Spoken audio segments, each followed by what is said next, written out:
emergency procedures, just a quick reminder. If you're feeling unwell, please don't be here. Please feel free to Zoom in. Yeah. And you can join me with our opening. Welcome to everybody to today's Te Pāhere Putia Hopari Community Funding Panel meeting. And please join me in the opening karakia. Tuia te manga te aki rangatira te ahai, tamariki aktira. Ke tupu, ki puai, ki hunupu ai wai, ki o te o ai kairangi. Ki o kita te aki tu whenua, he o ranga tangata, homi e, hui e, tāhiki e. So, apologies. We've received one apology from Jaquan Nin. And are there any others?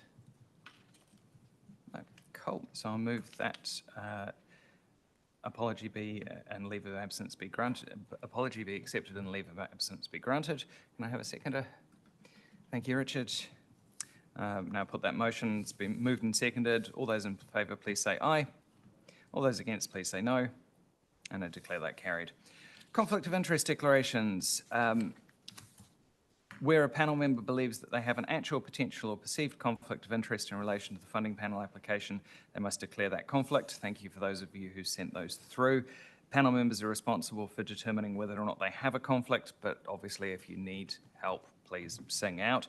And once a conflict is declared, the usual process is that the panel member will refrain from participating in discussions and decision-making on that application, and we'll leave the table while that application is being considered.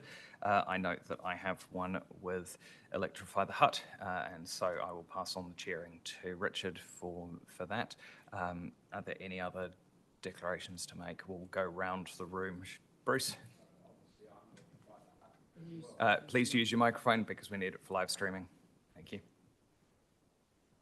Left button. Yep. I'm Electrify the Hut as well. I can't remember if I put that on. Okay. I've got quite a few Noted. conflicts. Thank you. And just turn your microphone off, please. So, thank you. Megan, anything? No. Jenny? Sorry, right button helps with my I'm a teacher at Hat City Kindergartens. Wonderful. Thank you. James? Obviously, with Electrify the Hut, I have a conflict of interest, but also I note that under the LCA, there's WireTech, who have put in an application. WireTech is a member of Electrify the Hut too. Cool. And you're chair of Electrify the Hut, therefore that conflict is more notable for you than I think it's a Yes. level of interest for the rest of us. Yeah, thank you. Lisa? No, kia ora. Prabha? I have two conflicts, but it's quite old. I had donated a substantial contribution through our dance school to Wellington Free Ambulance. And also I was on a contracted role with YMCA Central for 2.5 years in Wanganui, which was part of Y Central, Lower North Island, but these both were about over 10.5 years ago. Thank you. Officers, can we clarify that that's an interest but not a conflict? Yep, cool. It's just an interest, Councillor Ravi, so you're more than welcome to participate in that discussion. Thank you. Richard? None? Wonderful, thank you. So thank you for all of those, and as I've mentioned before, it's great to see that we have those conflicts because it means that you're all involved within the community, and that's part of what we're doing. So we now move to page 8 of the agenda, and I invite Adrian Moore, Head of Connected Communities, to speak to the report. And this is the appointment of community representatives to the funding panel. O e rau rangatira, tēnā tātou. For those of you who don't know me, I'm Adrian Moore, the Head of Connected Communities. Thank you for giving the opportunity to consider this advice in front of you in relation to the appointment of 2 community members to this community funding panel. By way of reminder, when Council established this community funding panel. It provided a framework for the decision makers to be sitting around the table. Part of that framework incorporates community representation. So similar to the first panel meeting that you sat together with to consider creativity decisions, we've run an expression of interest process to identify community representatives for this climate action and resilience funding panel. I welcome Jenny and James to the table and ask that this panel recommends to council to appoint both Jenny and James as its community representatives for this funding category. Happy to take any questions. Fantastic. Councillor Ravi, you had a question? I just want to support it. Wonderful. A little bit ahead of me. All good. Do any members have questions? No, I would like to say thank you for both of you for volunteering your time. It is very much appreciated. Apologies that you don't get to vote on this particular meeting's agenda, but we welcome your discussion. So can I have that motion on the screen, please? Because I don't. We're having a few technical problems, right? So the motion is that the Community Funding Panel notes the funding panel was established. Actually, I'm just going to say notes 1 through to 6, including welcoming James Scott and Jenny Corkley to our panel, and that nominating them and recommending that through to council. I move that. Can I have a seconder? Councillor Ravi, thank you. Is there any debate? No. With that moved and seconded, I put the motion. All those in favour, please say aye. All those against, please say no. The motion is carried. Okay, we'll move on to the Low Carbon Acceleration Fund Round 3, which is page 12 of our agenda. And panel members have received detailed applications as supporting information. As this meeting is held in public, I ask the members to focus their discussion on the assessment criteria and merits of each application. Following the discussion, officers will manage the scoring process before the panel considers the funding allocations. I invite Miriam Randall, Senior Advisor for Climate Sustainability, to speak to the report. Kia ora, Miriam. Kia ora. I thought I'd just start off by just doing a couple of little reminders and scene setting. Today you're going to be looking at 2 different funds that have different criteria and different objectives, so sometimes it's helpful just to remember which one we're looking at and what we need to think about before the discussion starts. So I'll just fire through this so I don't take up too much time. But essentially the objectives of the Low Carbon Acceleration Fund are around supporting Lower Hutt to reduce its emissions faster. So we're looking for things that, projects that maybe wouldn't happen unless they got the funding, or things that, you know, would otherwise take a long time to initiate. We're encouraging action and innovation, so supporting, you know, demonstration of new technologies or things that maybe haven't been proven or uptaken very, very well yet. So that kind of looking for new technology.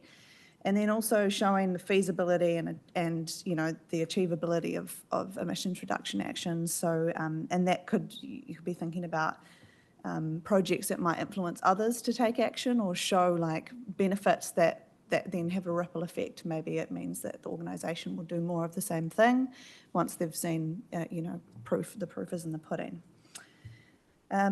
There's eligibility, which is kind of like those prerequisites. So they've got to be happening, the project's got to happen in Lower Hutt. They have to be a legal entity, and it has to create a permanent emissions reduction. And there are lots of different types of entities that are eligible, so trusts, businesses, incorporated societies, schools. And just on that, the reason why we've included things like businesses and schools, businesses, for example, make up actually a really large part of the city's footprint. And so it's really important that they're included, because if we exclude them, then we exclude a big part of the footprint that we're trying to address. And with schools, we intentionally included them, the decision was made to include them, particularly around MOE funds a lot of schools activity, but it doesn't always fund things that are going to take an emissions reduction lens. And so it can be that they might get funding for certain infrastructure upgrades, but that won't include projects that only have an emissions reduction benefit. And so things can be drawn out a lot longer than otherwise we want, and we're wanting to accelerate that emissions reduction faster, so therefore we've included them. But you can take that lens when you're assessing school applications around, would this happen otherwise, is there funding available, etc. You guys will have all been familiar with the criteria now, but yeah, so that's the scoring criteria. So we make sure that all the applications kind of fit those eligibility components and the objectives of the fund, and then it comes down to this criteria assessment as to where we feel that they land in terms of their strengths and weaknesses and what ultimately gets funded. Even if they meet eligibility, they might not be strong enough in the scoring in order to get the funding. So just to sort of clarify that. So you all did individual scoring, and on that, scoring page, it might have looked something like this. This is just an example of, how your scoring might land. And from there, I've taken the total at the bottom, so you can see 36, 33, 31, those totals, and we draw them into a combination of everybody's scoring, and then we take an average of that scoring. So what I'll share my screen with next is showing you kind of the averages of where we all landed, and that can help inform discussion moving forward. So it's kind of going to look like this, with the list of applications, the amount requested, the amount of emissions reduced, and then the average. There's also a line there for the scoring spread, which is just sort of demonstrates, were people quite aligned in their scoring, or was there a big range? Did some people score low and some people scored high? So the larger the scoring spread, the bigger the range of opinions, which might indicate where you want to have more discussion. And then finally, as we go through each application, I've got a little, I'll move to a spreadsheet next, but if the decision is made to fund a certain application, I can put a little Y in there, and that will then give us a tally of how much, as we go through. If we're putting lots of yeses, then it will give us a tally of that total, so you've got an idea of how much you've, in theory, spent or not spent as you go through. So hopefully that all makes sense. I will stop sharing my screen here and pass back to Chris, and then I can get up the spreadsheet. Kia ora, thank you. So are there any questions? Obviously, before we get stuck into the individual analysis, just in general. Councillor Rabi. Just thank you, Miriam. Just a couple of questions on the legal entity point. If it's under 10K, should they be a legally registered entity? Because there is some sort of flexibility there, isn't it? Yeah, good question. So to clarify, that's the difference, one of the differences between the two funds you're considering today. For the Low Carbon Acceleration Fund, they have to be a legal entity, full stop. However, for the Connected Community Climate Action Fund, there is that $10,000 threshold with different requirements. Yeah. Just one more question. With regards to the innovation that you mentioned about, it needs to be innovative, but installing solar panels or those, they're not necessarily innovative, but definitely contributes and achieves the goal of what we want to achieve. So how does that fit in the criteria? Thank you. Yeah, so those were the objectives. So one of the objectives is around innovation. Not each application needs to meet all of those objectives, but it's about asking, will it meet at least one of those objectives? And in some cases, it might meet multiple objectives. It's likely that a highly innovative application might have a higher cost or potentially a lower emission saving because it's kind of approving a technology, whereas other applications might be less innovative but have a larger emissions saving, so therefore it's more attractive. So you sort of got to weigh up those things, but we're looking to meet some of those objectives, yeah. Cool. Any further general questions? Megan? Oh, kia ora, just a general question, and it was to do with, and it was particularly the schools ones, but not necessarily because they were schools. So some of these groups have received funding in the past, and they seem to have big projects that they've cut into smaller parts, and we're making choices about one small part of it. And I was just kind of wondering what the implications for that are when we are making decisions on small parts without seeing what their big picture vision is. And when other projects that are in they've given us the entire project. So is there a kind of a view of the strengths or weaknesses or how we make choices when some are just asking for little bits, that if they'd come for us for the entirety, we may be making different choices? Does that kind of make sense? Yeah, good question. So firstly, the fund allows for applicants to come back for a second application. So there's no rule, not allowing that to happen. So that's fine. It's up to the panel to decide if they want to fund them again. The second part to that around breaking up a project into smaller pieces, because this fund requires applicants to come up with at least 50% of the funding themselves, we have to be cognizant that not every organisation is going to have that 50% lying around. Often we do see, or we have seen some applications being broken into smaller, more affordable chunks for that organisation to then carry forward. But it would be up to the panel to decide if they're happy with that chunk size, or if they feel that it would go ahead anyway, or et cetera, et cetera. So it's kind of about looking at the other components, the other criteria, and deciding whether or not it stands up on its own, the application. But yeah, in general, there's no rule precluding them from breaking up a large kind of program of works that might take 10 years to deliver into smaller bite-sized chunks, yeah.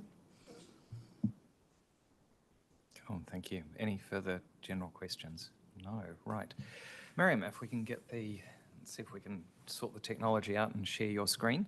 The proposal is that we'll work through the numbers, or work through the applications based on starting with the highest carbon emission savings first, which generally follows the scoring criteria as well.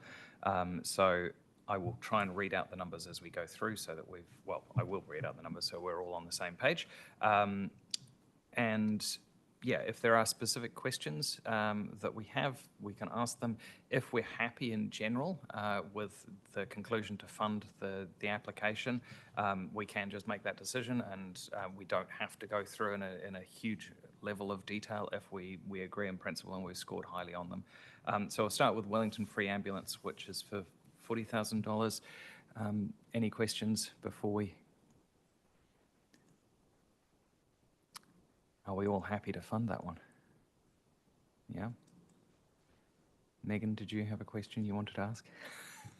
So my concern with this one was, I think it's a brilliant idea, but actually they don't have the funding to be able to do it themselves yet. So my concern is if we end up funding something to the maximum that they then can't meet, what will happen? And are there other projects, because one of the criteria is around deliver quickly. So what's the implications if then other ones that we don't fund, because we funded this one, that they then can't fund, it means that they then don't get the funding? Good question. So the funding for the Low Carbon Acceleration Fund is ring-fenced. So if for any reason an application that was successful in its funding did not go ahead, that money would go back into the next funding round. If a project, what was I going to say? If a project is successful in getting funding, we don't actually deliver that money until they have evidence. Like, for example, if it was this ambulance, they would need to show an invoice, like, yes, a sale and purchase order, we've purchased the ambulance, we're going ahead with the project, then we would release the agreed funding amount to them. So we have some checks and balances around not just releasing money until they've actually evidenced that they're going ahead. So there isn't a risk that we would spend the money and then the money would disappear. To your point around if we choose to fund this and there's uncertainty, what could happen if, could we put some money into a more certain application? That's a decision for the panel to decide, to weigh up whether or not they have confidence in that. But the money won't disappear, if that's helpful. Thank you. I would add to that this one particularly has the ability for Wellington Free Ambulance to then use the data to transition the whole of their fleet if they find it functioning. So it's not only the embedded savings in terms of the 19 carbon tons of equivalent tons of carbon emissions per year, but also has a potentially high flow-on effect to the rest of the fleet as well, which I could see being quite advantageous. So, yeah. Anybody else got any concerns that they'd like to raise? Does that allow you to live with that, Megan? Yeah. So we're happy to fully fund that one, or fund to the 40,000. Cool. Thank you. Number 2 is Earthlink.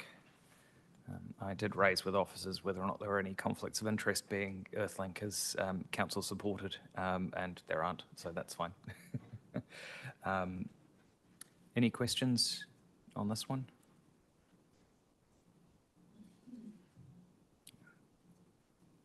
They don't have to be. If we're all happy to fund it, then that's fine. Yeah, cool. Rudolf Steiner School. This was one of the ones that they have applied for funding in previous times.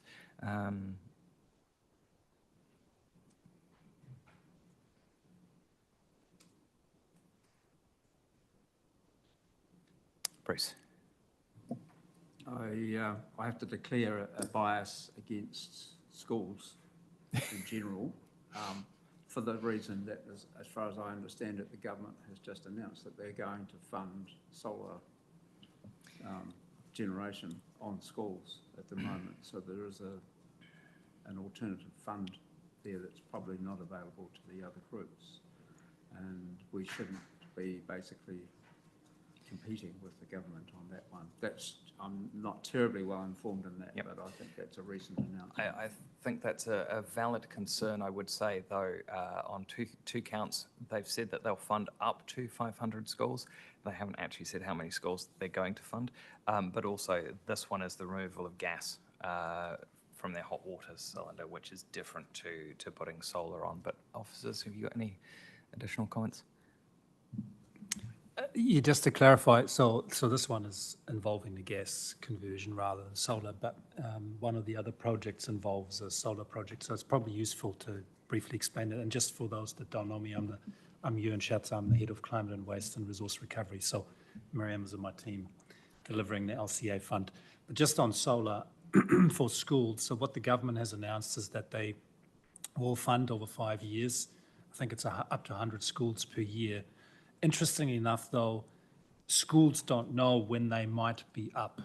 So it's kind of interesting how that proposal could potentially slow down the solar rollout because schools don't know if they're on the list until they're on the list. So that's an interesting one. I mean, the project itself, the fact that the government invests in solar, that's a great initiative.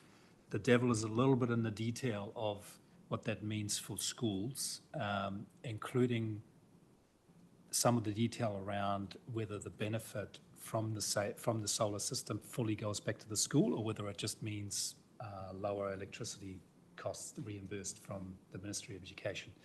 As far as I know, the size of the systems is also relatively limited, so not as big as it could be. And different schools have different roof sizes. So I think what I'm trying to say is that there's still some information that is unclear about the government initiative, which doesn't necessarily undermine or support necessarily the projects. One other element is that, and it's more of a statement more generally about solar, is that one of the key reasons why solar projects were included in the scope of the LCA fund is because, and schools in particular, is that schools are obviously visited by a lot of students and they have a lot of parents. And when they go to and from school and see something happening at the school, it can also drive uptake within the wider community. So it's ultimately your call whether or not you want to support a solar project, but it's just some additional information there, notwithstanding the fact that this particular one is on phasing out gas. And just to confirm, so Rudolf Steiner this is the third application that they've made, so they've been funded twice in the last 2 years, right? Correct. Yeah. Just to confirm that. Was there a further question? Somebody was about to put their hand up. No? Okay, cool. Yep, James? Wonderful. Okay, what are our feelings on this one? And it's obviously ranked high. Are we happy to continue to support? Yeah, cool. Anybody significant reservations? No? Fantastic. We'll add that one as a yes. That brings us to Y Central, which is also a solar application. And it was just solar for this one. Any questions? No. Happy to fund this one? Yep, makes logical sense. Cool.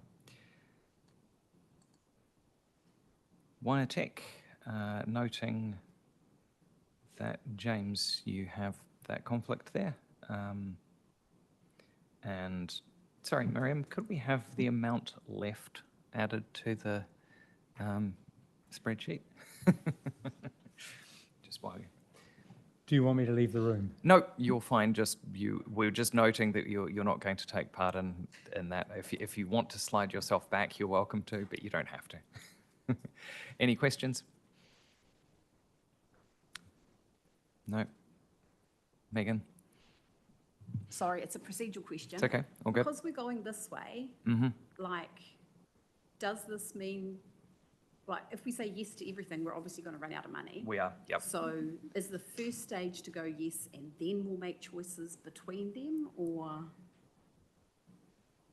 Yes, this is not saying yes, definitely. We still need to come back and we may choose to renegotiate things.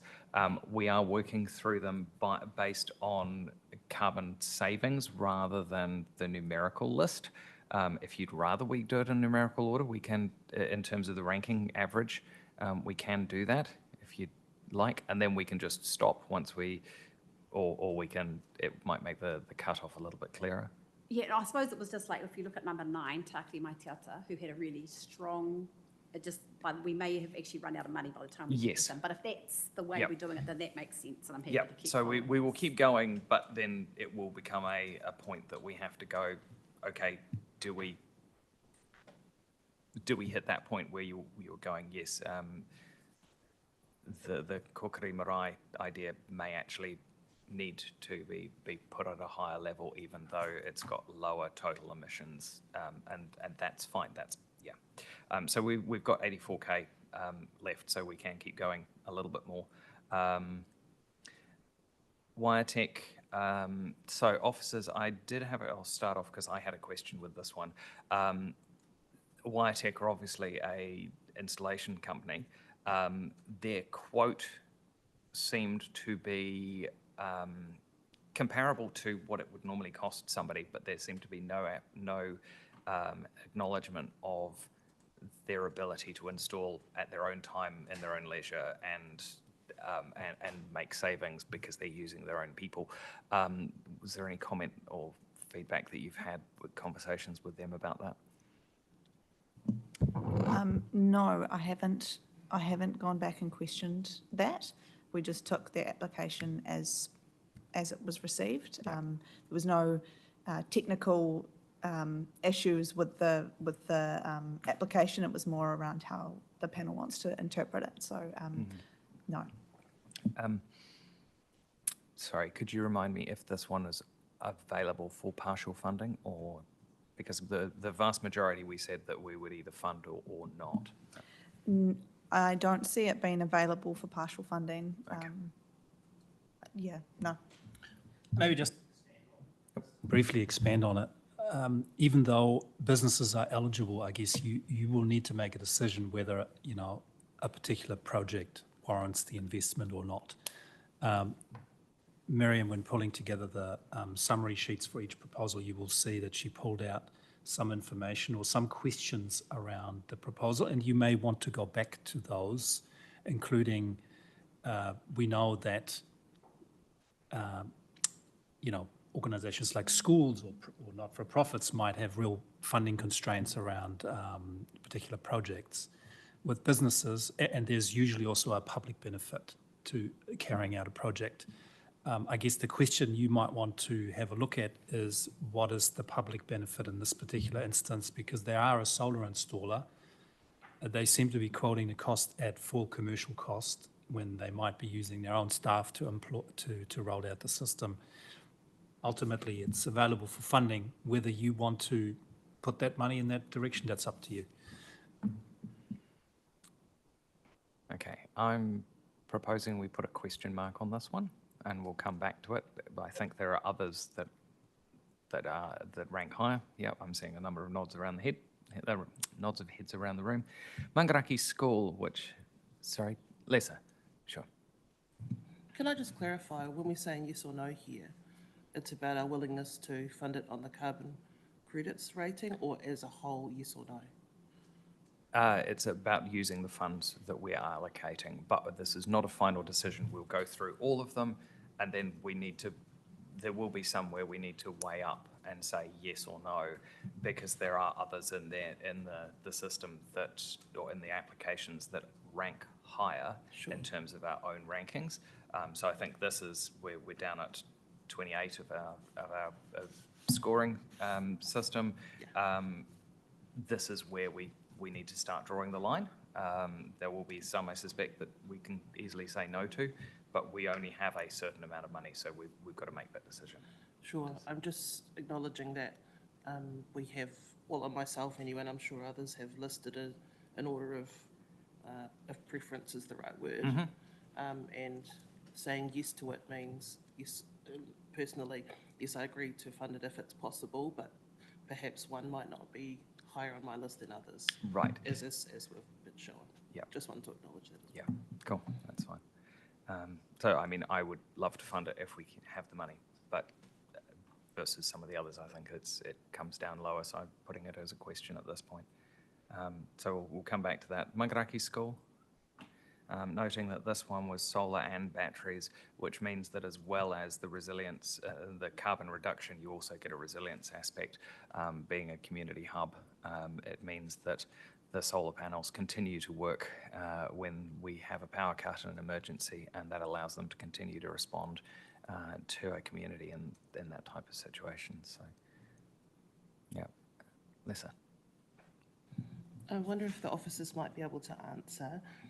Is there any consideration or waiting on the end of life of the batteries and what that effect might have environmentally as well? Or are we just considering the carbon rating on the usage of it only? That's the end of life impact is something that you may wish to consider. It's not specifically included in the scoring in the criteria of the fund. But it's another consideration that you might want to keep in mind. I guess what we need to acknowledge is that yes, end of life assets will result in some waste at some point. Some of it may be recoverable, recyclable. Certainly with batteries, we know that there is a second life to batteries, either as stationary storage or through a recycling pathway. Some of it is not necessarily well established in New Zealand because it's still in the early phase of uptake. Ultimately, the main objective is about reducing operational emissions, but acknowledging that yes, there's clearly an impact. But equally, when you burn fossil fuels, you generate waste. It's just that you can't see it. It's up in the atmosphere, and you can't recycle diesel or petrol either. So there's a bit of a balance act. Councillor Ravi. I just wonder, could this go for discussion, given that the government has announced about solar panel and going by other panel members' comment as well on the impact of it when we do the final wash up? Could you remind me if the new solar scheme is schools with batteries, or is it just solar? I don't have that information. Okay, I don't know. I can't remember either. I would, personally, I take your point, Councillor Ravi, but at this point, given the uncertainty of the scheme and given that it could be 5 years down the track, which is a significant portion of the investment, but also given the fact that this helps in terms of resilience as well, I would be personally more than happy to put that on the funding list. But other thoughts? Bruce? Yes, I have to say, in the case of Mangaraki, the alternative use with the resilience issue is a significant factor to me. Yeah, so you, in my consideration. yeah. Megan, did you have something? No. James? I think it's probably worth noting that should Mangaraki have been one of the chosen 500, then another school will be the lucky recipient. It's not as though a school is going to miss out and that the council is replacing government funding. It will still be there and go elsewhere. Yep. Good point. Yeah. Okay, so we're happy to say yes to this one at this point? Yep, wonderful. Okay, Epilepsy Association of New Zealand, noting that they scored 28 on our average scoring, and not a huge spread of our scoring spread. They were looking for $15,000 for the vehicle. Any questions or comments? Megan? Okay, so I suppose my comment on this one was I really liked the criteria because I thought it was really helpful to go, what is the impact and benefit it's going to have on Lower Hutt peeps as a whole? And I think that's a really good one to have. So this one I marked quite low because actually the majority of the time this car will not be used won't actually be impacting on Lower Hutt. So I think it's only a quarter of the time, quarter of the people are actually Lower Hutt. The rest of the time it's working in other areas. So I just think that's kind of something to go, as we're thinking, is this going to have, what's going to be the benefit for Lower Hutt constituents? Yeah. Agreed. Yeah. Would it be possible for us to, in the feedback to the community groups, to say, please apply again, but do so in a proportional way and seek funding from other areas? Is that an option? Yep, that's absolutely an option. We can come back to any applicant that's not successful, or even if they are successful, we can always provide feedback. Yeah. Cool. So am I hearing correctly that we're saying no to that one? Is anybody, or at least a question mark or a no? Question mark? Okay, we'll leave it as a question mark. Fair enough. Mixed ed contractors, which was quite an innovative option of the electric roller. So I think that's scored from the point of view that it's not something that exists. Have we got one other, did you say, in New Zealand? There are one other location, so two that operate at Hagley Park in Christchurch. Right. Do we know where the roller is going to be stored? And the reason I ask this is that we noted that there's a solar panel on the roller, but if it's not stored outside, that solar panel is not going to make any difference.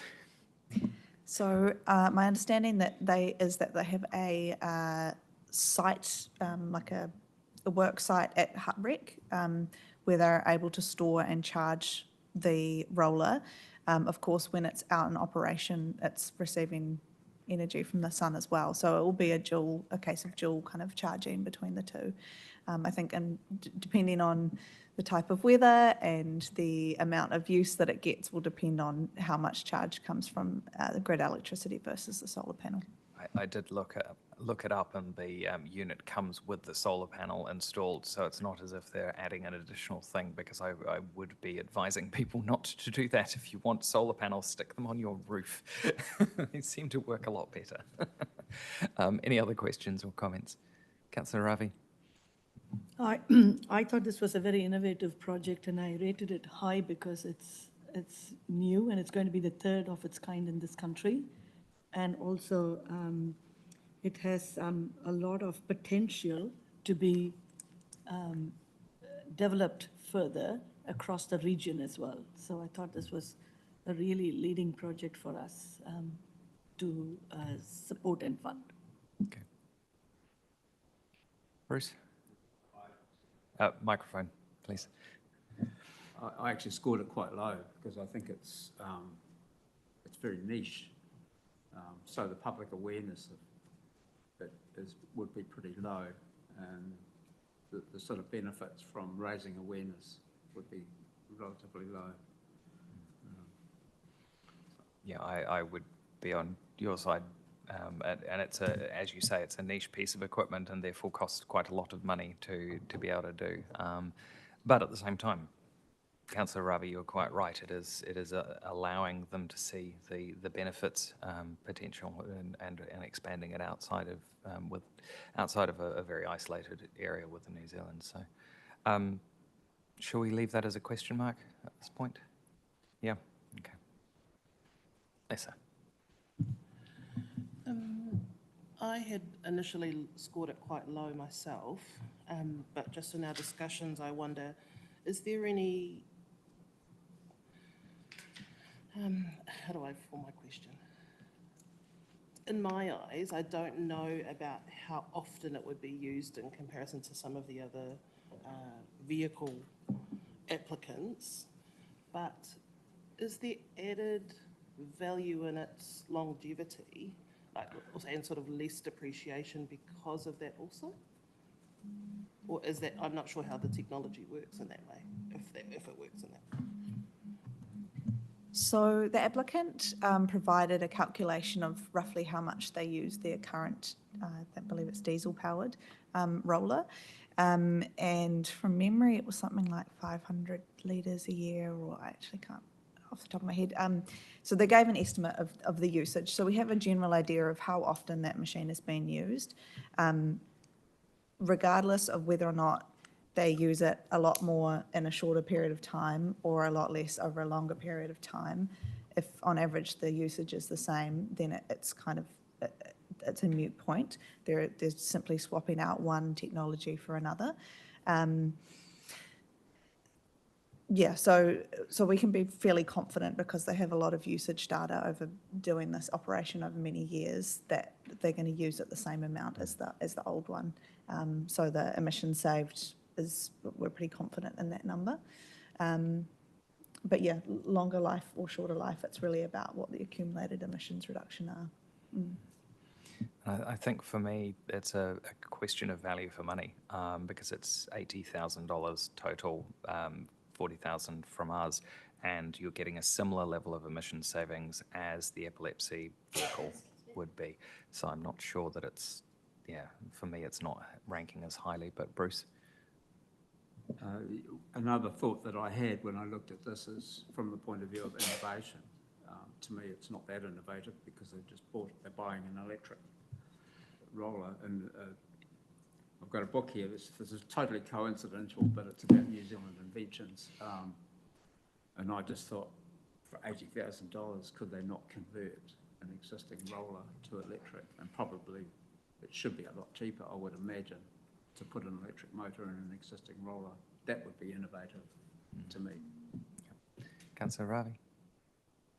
I have a different view. I think the solar panel is still very innovative using that technology, and it can be used throughout the year. And with the sport being very popular and a growing sport in the region, I think there is huge potential for its usage. Plus, I also note that they are only asking for 41% of funding, not even 50%. So they are willing to put in a major chunk of the cost as well. So I support it. Thank you. Any other views? Oh, we've got both. Lisa? I'm sorry if I've missed it in the report. Do you have an idea, or can you tell us how much a new roller would cost if it wasn't solar? Just in comparison to Bruce's. Good question. I think they did provide a comparison of a diesel. I don't have the application in front of me, but I believe there was two quotes provided. Yeah, sorry, I have no idea off the top of my head what a diesel equivalent would cost.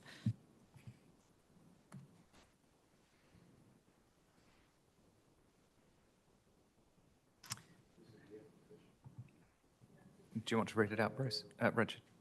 Thank you. Petrol cricket pitch roller, 88,542. Okay. And the electric one is 100 and, sorry, I think it was 98,000. 98. Okay, so we can, Sorry, the electric one is 113,332. okay. So, yes, it is. GST inclusive. Yeah, so it is significantly more expensive and we're contributing towards that. Shall we park this one and come back, circle back? Put a question mark on this one. Cool. And we might get the answer. We might get it answered for us depending on what else we choose to fund. Kokiri Marae Pātaka Kai. Looking for $40,000 for that one, and this is for an EV van. Miriam, could you just talk about the carbon savings based on the email conversation that we had later, because I think that carbon saving potentially went up significantly. That is correct, and I have not updated the spreadsheet, so thank you for pointing that out. I did go back to the applicant because it just looked quite low for the type of vehicle, and you start to get an idea of what different vehicles kind of can produce in emissions over a year. And so from that conversation and from kind of estimating the amount of kilometres they drive, etc., that the emissions footprint for that project annually came up to an estimated, now it's not in front of me. Can I remember the number? I think it was about, let me check and I'll update the spreadsheet and I'll I think it was around 15,000 tonnes. It was similar to the Wellington Free Ambulance, but slightly lower. It was certainly a significant increase.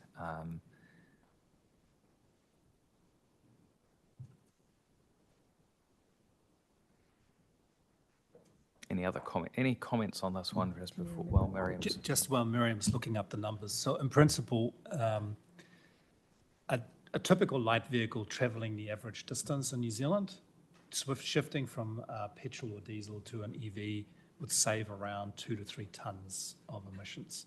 For vans, commercial vehicles that typically travel a lot more, you would definitely expect more, a higher saving. But Miriam will look up the calculation. It'll be somewhere below the Wellington Free Ambulance, I would say, probably in the order of about 10, between 6 and 10 potentially. I also factored into my calculation, I think, the savings that they're doing in terms of the actual mahi that they're doing. So while the electrification of the vehicle is significant, the cost saving, the running costs that they'll have means that they'll be able to do more work and therefore actually divert more waste from the landfill as well, which will have a compounding impact on it. So I probably increase my numbers in my head a little bit lesser. If it's not too much trouble, can we ask the officers just to update this list so we can see it? I think that's important. Yeah, once Miriam's got the Yes, number, I she will. appreciate it. That's all right. Any other questions or comments at this point?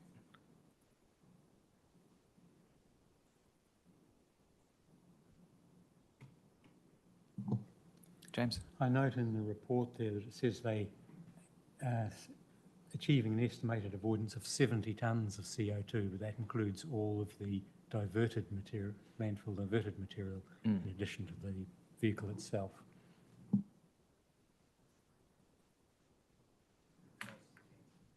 Yeah. Okay. Cool. So for me, I would be very supportive of this one. I don't know if our numbers quite necessarily reflect that with the original data having a lower tonnage in there. Maybe that has an impact, but are we happy to fund this one? Yeah. Cool.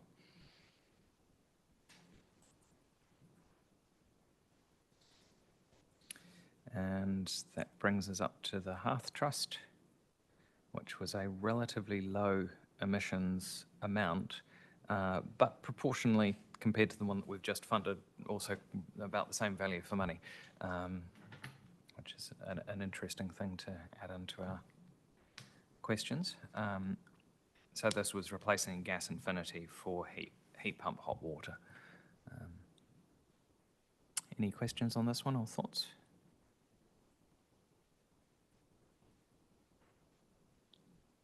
Are you saying yes, no, maybe? James? If it's replacing the gas water heater with an electric equivalent, why is this carbon saving so much lower than that of Raphael House, which was doing essentially the same thing? I think Raphael House was replacing a number of other units, but yes, good question. Officers? So for the Hearth Trust, it's a home care provider for people with disabilities, my understanding. And so it is more reflective of like one house's use of heating, as opposed to the school, which has multiple units that it's replacing. I think there was about 4 or 5 different units that they proposed to replace. So it's just volume of gas consumed, really. Yeah, yeah.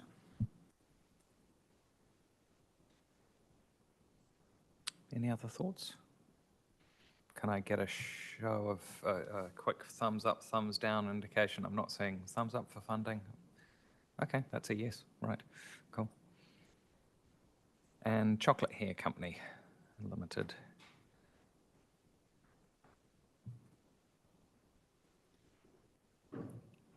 Thoughts on this one? Bruce? I didn't find a lot of merit, I'm afraid. Yeah, and I think that shows in our scores overall. It's, yeah, a number of questions in there in terms of the ongoing savings are very much reliant on ongoing subscription service rather than the amount that this would be doing. And it's, yeah. Anybody contrary to that? No? Okay, so we're going to say no to that one. Cool. So actually, that probably makes our lives relatively easy. For the ones that we've said yes to, we have allocated $186,848, which leaves us $13,000 left. The advice from officers was to not partially fund anything. So unless there's something that screams out that somebody thinks that we should be swapping a decision on there, I think that's us done.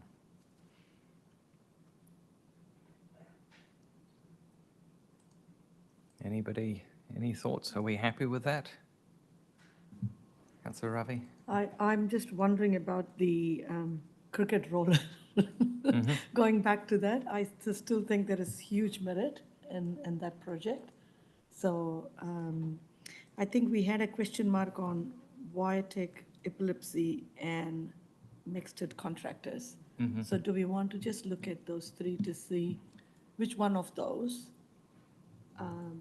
So, officers, but correct me if I'm wrong on this one, but I think if we were to do that, any of those we would have to be removing funds from somebody else to do that.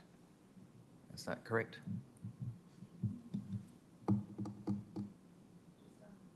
Sorry, Prabha, can you turn yours? Yeah, so principally the advice still stands that the preference is to either allocate the full funding or not. Having said that, you do have that option, and it may be that you assign the funding conditionally. So you say that, you know, we want to fund this project and we limit the funding to that amount. If they accept it and still go ahead, then it goes ahead. If they don't, the funding doesn't get allocated and it goes back into the fund. The other option is that, just going back to the earlier commentary from Miriam, so the original funding scope envelope for the funding round was 150,000, and you may recall in the advice that we sent through that you have the option of increasing that by another 50. So the maximum would be 200, but you can of course also decide actually we're not going to allocate all of it. We just limit it to say 186,000, and that's the end of the matter. That's another option available for you.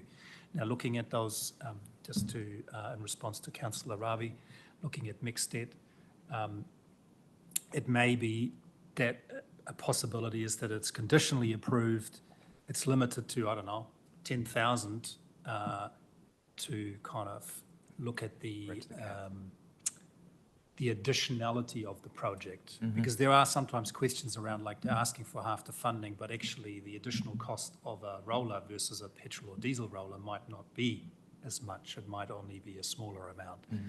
So that would require you to just have a little bit of a closer look at the application and to see whether you want to still include any of them.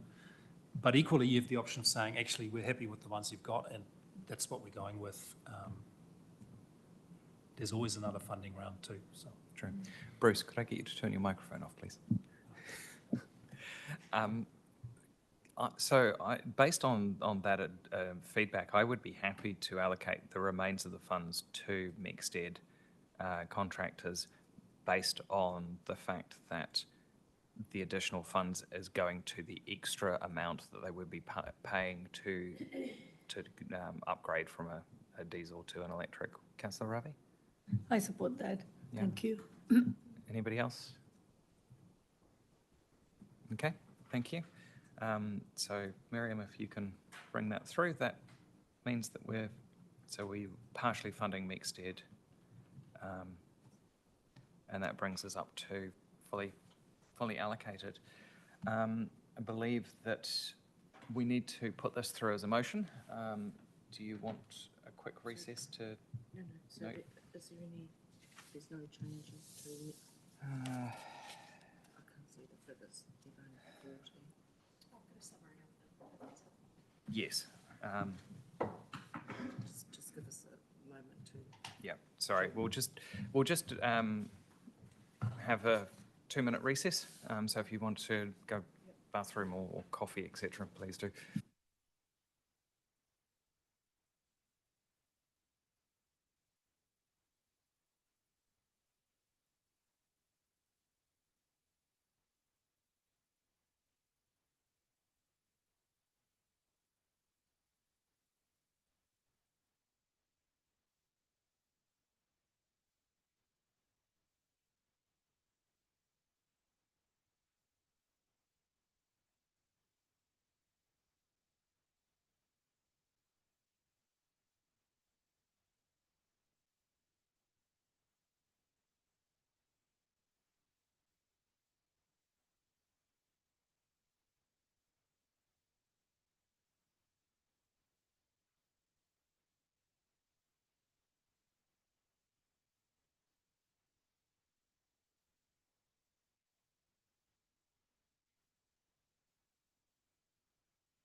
Right, members, thank you for your patience for doing that. We have the proposal on the screen. And so I move the motion that the funding rates allocated in section 4 are approved. I'll just give people time to read through those. Thank you for officers for double checking that our maths was mathing. So I'm going to move that. Do we have a seconder? Cool. Any debate? No? All those in favour, please say aye. And those against, please say no. Declare that motion carried. Who did I get as a seconder? Richard. I did get Richard, right. Sorry, just having a mental blank. Right, right. We're moving on to the Community Climate and Action Fund decisions, which is page 18 of our agenda. And as before, we've received a detailed application supporting the information. And as this meeting is held in the public, I ask members focus the discussion on the assessment criteria and the merits of each application. Following discussion, the officers will manage the scoring process before the panel considers the funding allocation. And I invite Nathaniel Bennyfield, Community Funding and Contracts Advisor, to speak to the report. Kia ora, Nathaniel. Kia ora koutou katoa. This report seeks your decision on the Community Climate Action Fund. For this funding round, we received 26 applications, requesting a total of just over $485,000, with $123,231 available for allocation. I've undertaken an assessment of each application against the fund's eligibility and evaluation criteria to ensure it could fit with Te Ara Whakamua o Te Awa Kairangi Ki Tai, our pathway to our Lower Hutt Climate Action Pathway. And I've provided some recommendations for your consideration. Now, the recommendations are intended as advice only.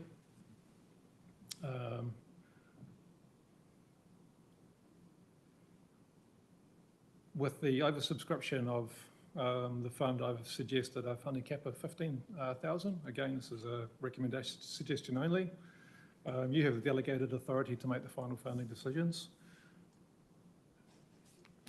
I'd just like to say also that it's been a particularly strong and diverse funding round, with applications spanning across all areas, including community resilience, waste minimisation, transport, energy, biodiversity, climate education and climate adaptation.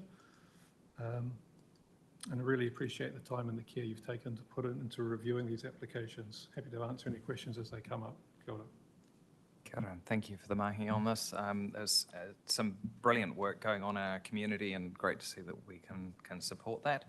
I propose that we're working through the applications in a similar way that we did to the previous fund.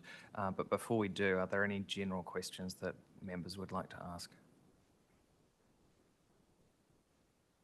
No? Oh, yep, Megan. Sorry, it was just about, do we want to have the discussion now about the 15K limit before we start talking through each individual one? Or do we want to kind of have that as a rule of thumb, and then when we talk about the individual ones, we can go, but I think we should fund it for more? I'm happy to have that discussion now. I think, there's certainly some funds there that I can look at going, actually, they would be benefit from increasing the fund. But I also note that officers had subscribed, signed up to 20K for Tier 3, is that correct, Nathaniel? That was just a residual based on... Residual, yeah. So the thinking really was 100% funding for the top scoring above 29, approximately 75% for the next tier down, and then that was the residual. Yeah.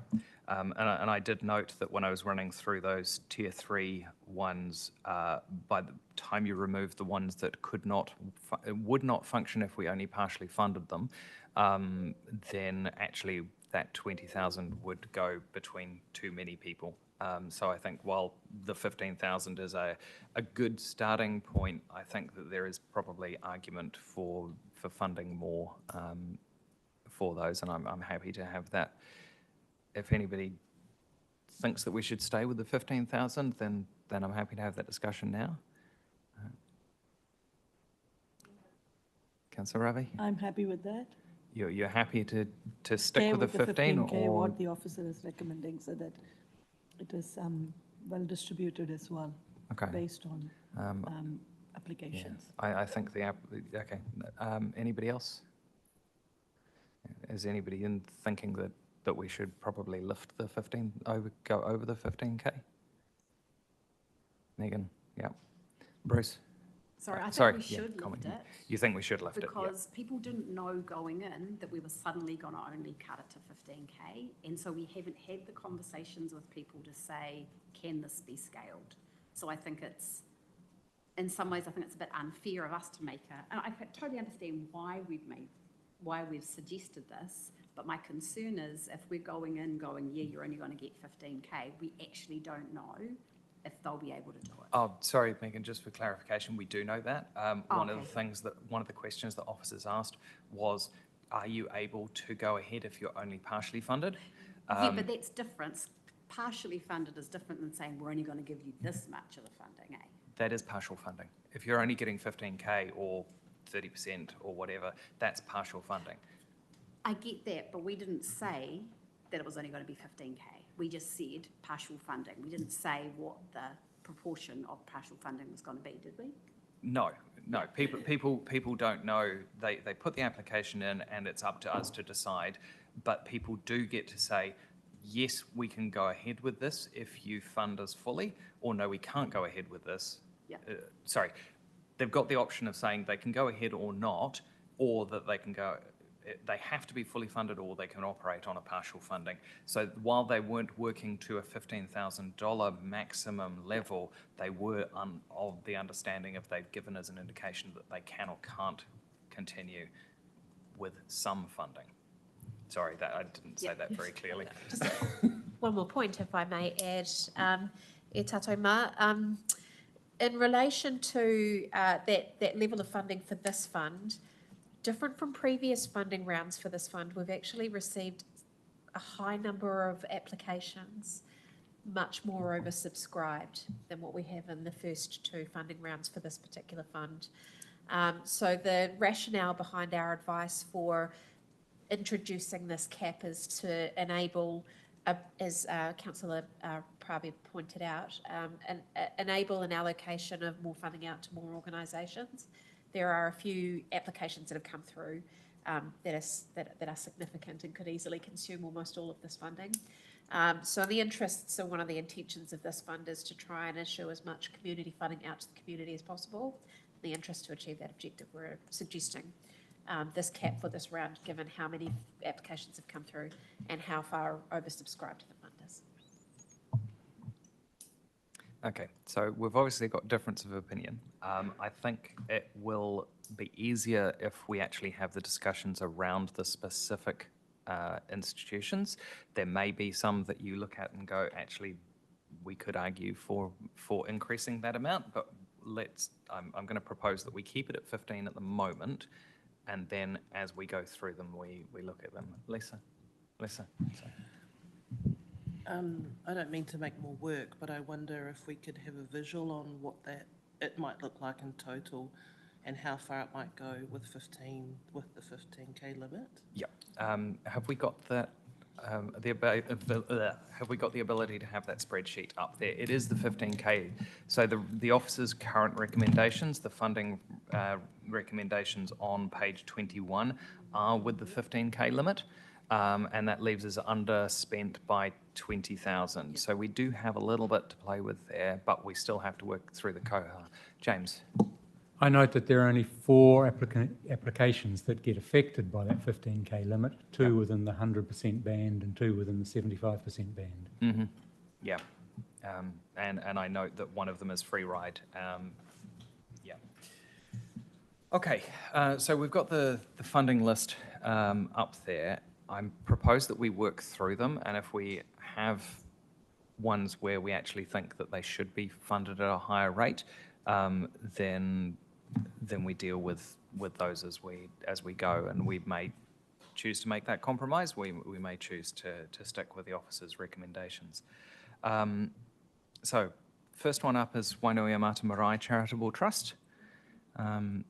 So limited to the 15,000, which is half of their requested funding, but still able to deliver something quite significant with that fund, hopefully.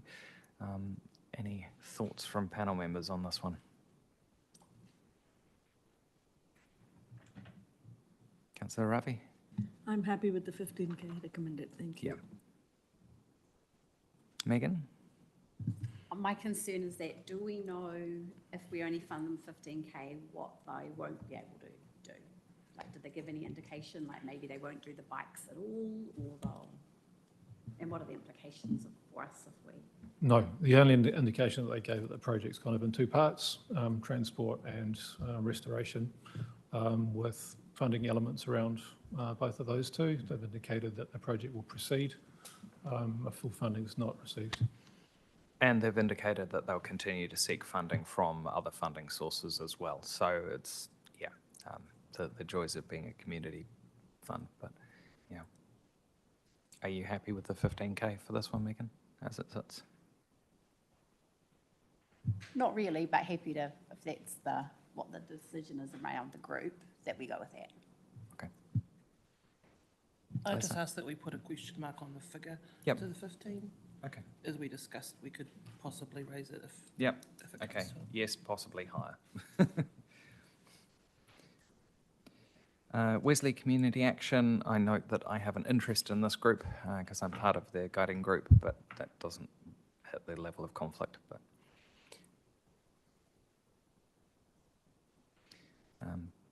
and yeah, great work that they're doing, and goes with community education as well.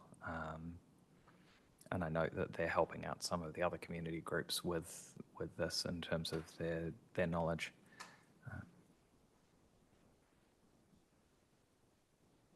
Happy to fund this one? Yep, cool. Kokiri Marae, Health and Social Services.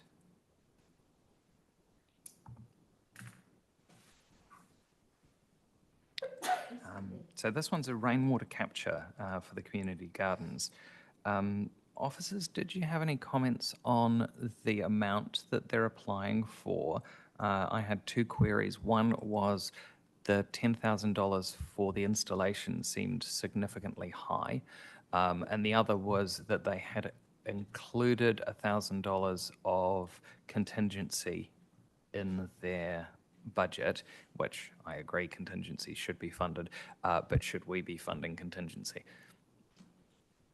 So the question was put to them around partial funding. The response came back as a no, that they wouldn't entertain partial funding, that they would require the full amount of funding for this. There's a significant amount of earthworks, I think, involved with this. But equally, it's a community resilience project more than anything else, you know, with good service to the community into the future. So I just have to follow their advice, which was no. Okay. Lisa. I just note as well, in the installation and labour, it does note discounted labour for the plumber, and that also includes delivery. I thought that was quite reasonable. Okay. Any other thoughts from members? Happy to fund this one? Oh, sorry, there was a second question. Contingency, should we be funding? I'm not in particularly strong favour of contingencies, and this quite a small amount. That's quite a specific. It's been budgeted quite specifically and in detail. So I think you could possibly rake back a small amount of contingency. Councillor Ravi. My question is about setting a precedence for a funding contingency. So irrespective of the amount, it's small or big. But if we do that, we can't do it for one organization and say no to another. So I'm not too in favor of supporting contingency, just because of the precedents that we will be setting. Yep. Thank you. So can I suggest that we fund this with the removal of the contingency amount, which I think was $1,000, but I would need to double check. Yeah, cool. Lower Hutt Women's Centre, which is a funding a purchase of a shed and weatherproofing their Koha rescue zone. So both reduction in waste. Sorry, can I? Yeah, no, it's all right. My dyslexia is getting the better of me. The funding amount was correct. It was doing something weird in my head. Yeah, very much in favour of this. It's more, James?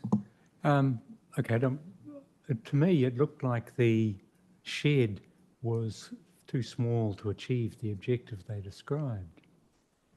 It's quite a small thing, and the funding they're seeking is very modest. Is it going to achieve the objective? I mean, is that a question we should even ask? Yeah, well, I mean, we can ask it. Officers, have you got any comments from the conversations that you've had with?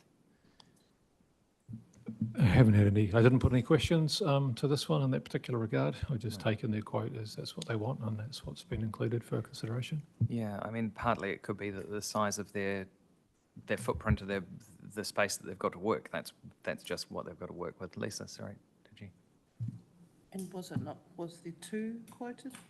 Yeah, so I think one was a shed and the other one was actually the weatherproofing, was it not? No, there were two sheds. There were two One sheds. was a luxury version of the other, and they went for the cheaper one.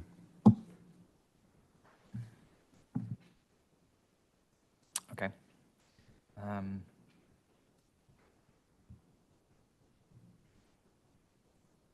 Sorry, what were the two sizes, James?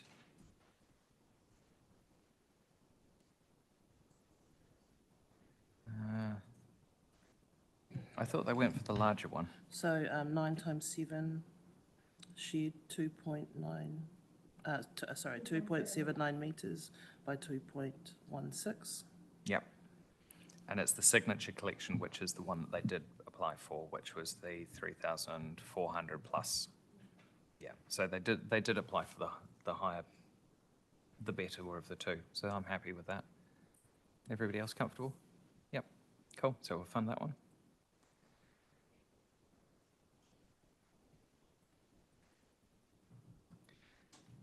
Free ride. So this is actually one that I had a question in terms of whether or not the 15K limit was actually appropriate. I think the work that they do throughout Te Awa Karangi Ki Tai is significant and not just it's not just limited to one area.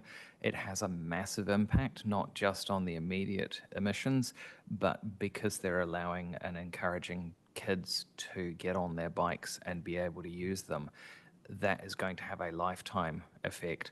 It's not only going to have a carbon emissions effect, but it also has a health effect. And in fact, one of those numbers that comes up occasionally is people go, cycleways, we shouldn't spend any money on them, but actually they pay for themselves 10 times over. So while this is not a cycleway, it still has a very similar impact, and I would be for increasing the funding above the 15K mark on this one. But I understand if others feel differently. Councillor Ravi? Sorry, putting you on the spot. I'm comfortable with the 15K. Okay. And I hear your point, but I'm comfortable with 15. Thank you. Would you be happy if we come back to it Yes. later if we've got unspent funds? Yeah? Thank you. James? I had a question on that one too. I mean, I think it's a very worthwhile initiative, but given that it's going to fund the payment for skilled workers, to maintenance people, what happens when that funding runs out? Will they need more funding for ongoing years? So one of the things that they do is they fund these skilled workers to teach as well. So there is a proportion in there that is designed to upskill the community members so that they can continue to volunteer their time.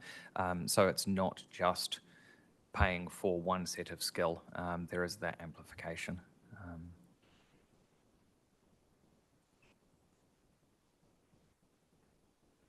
Anybody else? Are you happy to leave it at 15 and with the potential to increase? Yeah, okay, cool. St Matthew's Anglican Church, Taita.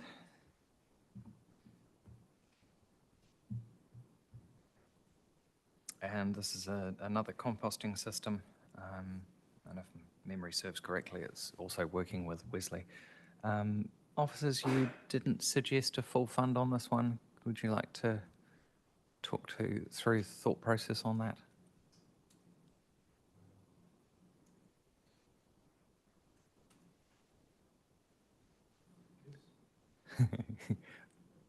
Once you find the right page and the microphone.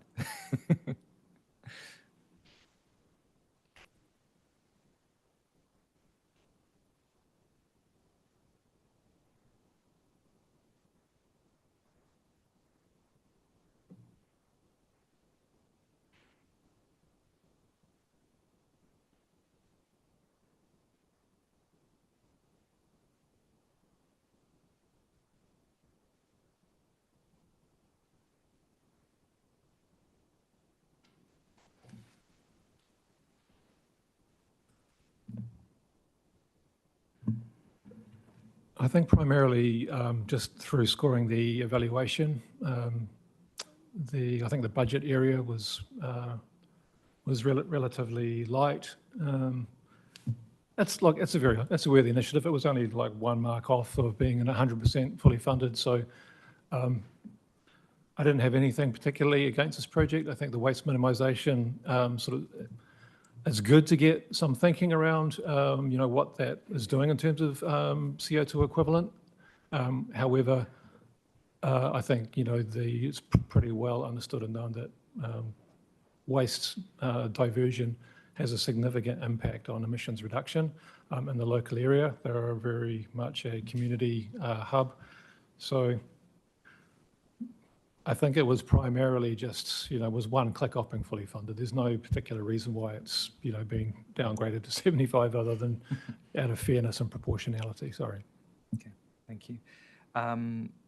And could you also clarify on the spreadsheet they have that they can't continue, they wouldn't continue the funding without it being, they wouldn't continue the project without it being fully funded. So how does that have an impact on our scoring, and how does that have an impact on if we set aside that money to them, they choose that they can't go ahead without it being fully funded, what happens to that money? Does it come back into the cycle for the next cycle? I think we'd have to put that one straight back to the panel. They've indicated that they won't proceed without full funding, so they've got it priced out. They're the units that they want and the cost that it's going to be. They're a collaborative project, certainly working with Wesley Community Centre, but other community groups. So I think if the decisions to not fund based on their response of this project will not go ahead without funding, then we'll just have to go back into the total pot. Yep. So for me, I think I would be much happier to fully fund them, know that the project is going ahead, noting that they're actually slightly cheaper than Wesley Rata's composting system. They're working with Wesley. It's the budget, while it might be light, is actually less than comparable ones, and certainly within the range. Councillor Ravi? I think it's also less because they're using an apprentice, and so they're going to be monitoring the apprentice, which I think is also a good thing. That is giving a work opportunity. So I support the full funding of this project. Thank you. Any counter views to that? No? Happy with full funding? Cool. Wainuiomata Intermediate School. Build, run and maintain a safe, efficient, pest-free school-wide composting system. So again, another similar option there. Sorry, Nathaniel, can you remind me if they can go ahead with partial or not? I color-coded my screen, but I'm not on the right one. The project will go ahead with partial funding, sorry. So, yeah. I'm happy with a partial fund on this one, following officers' recommendations. I'm seeing lots of nods. Can I just ask why, when it's a similar quote to the previous? It states 330 students to intake on this one. Yep. As well. You can.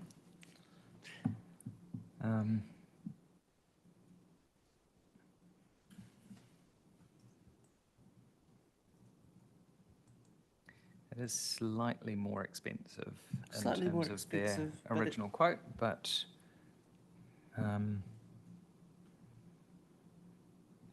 Like the previous, they are also working with Wesley. yeah.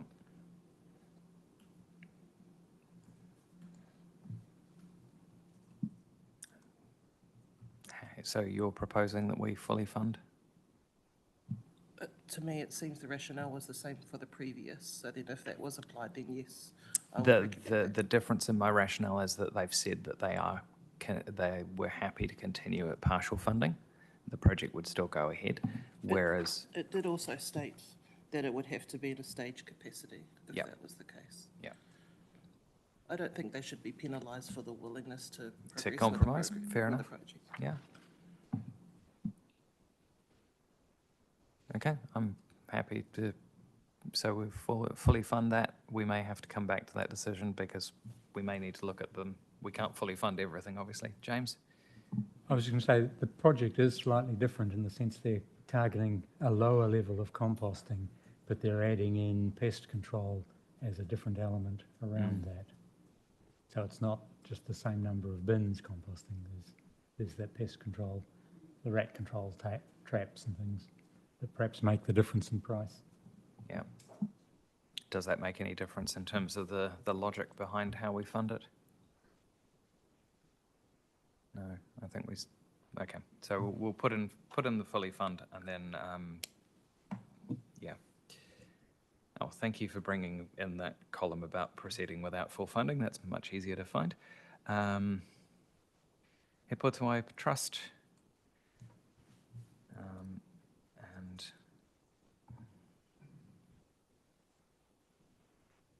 this is 35 community-based climate resilience workshops.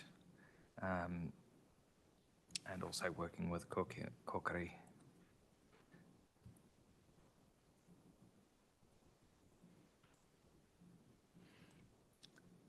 I'm happy with the scalable function. They've clearly stated that they're scalable.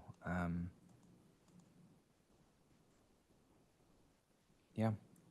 I'm happy with the recommended amount. Yep. Thank you. Okay, bring in the recommended amount. Thank you. Hutt Time Bank. Now, I read through this one in terms of proceed without full funding. They will be able to proceed without full funding. They can fix some of the sewing machines. It just means that they will have less to run with. So while they said no in their application, and that was actually what they stated, their further text, I think, says that it is scalable. So I'm happy with the scaled amount.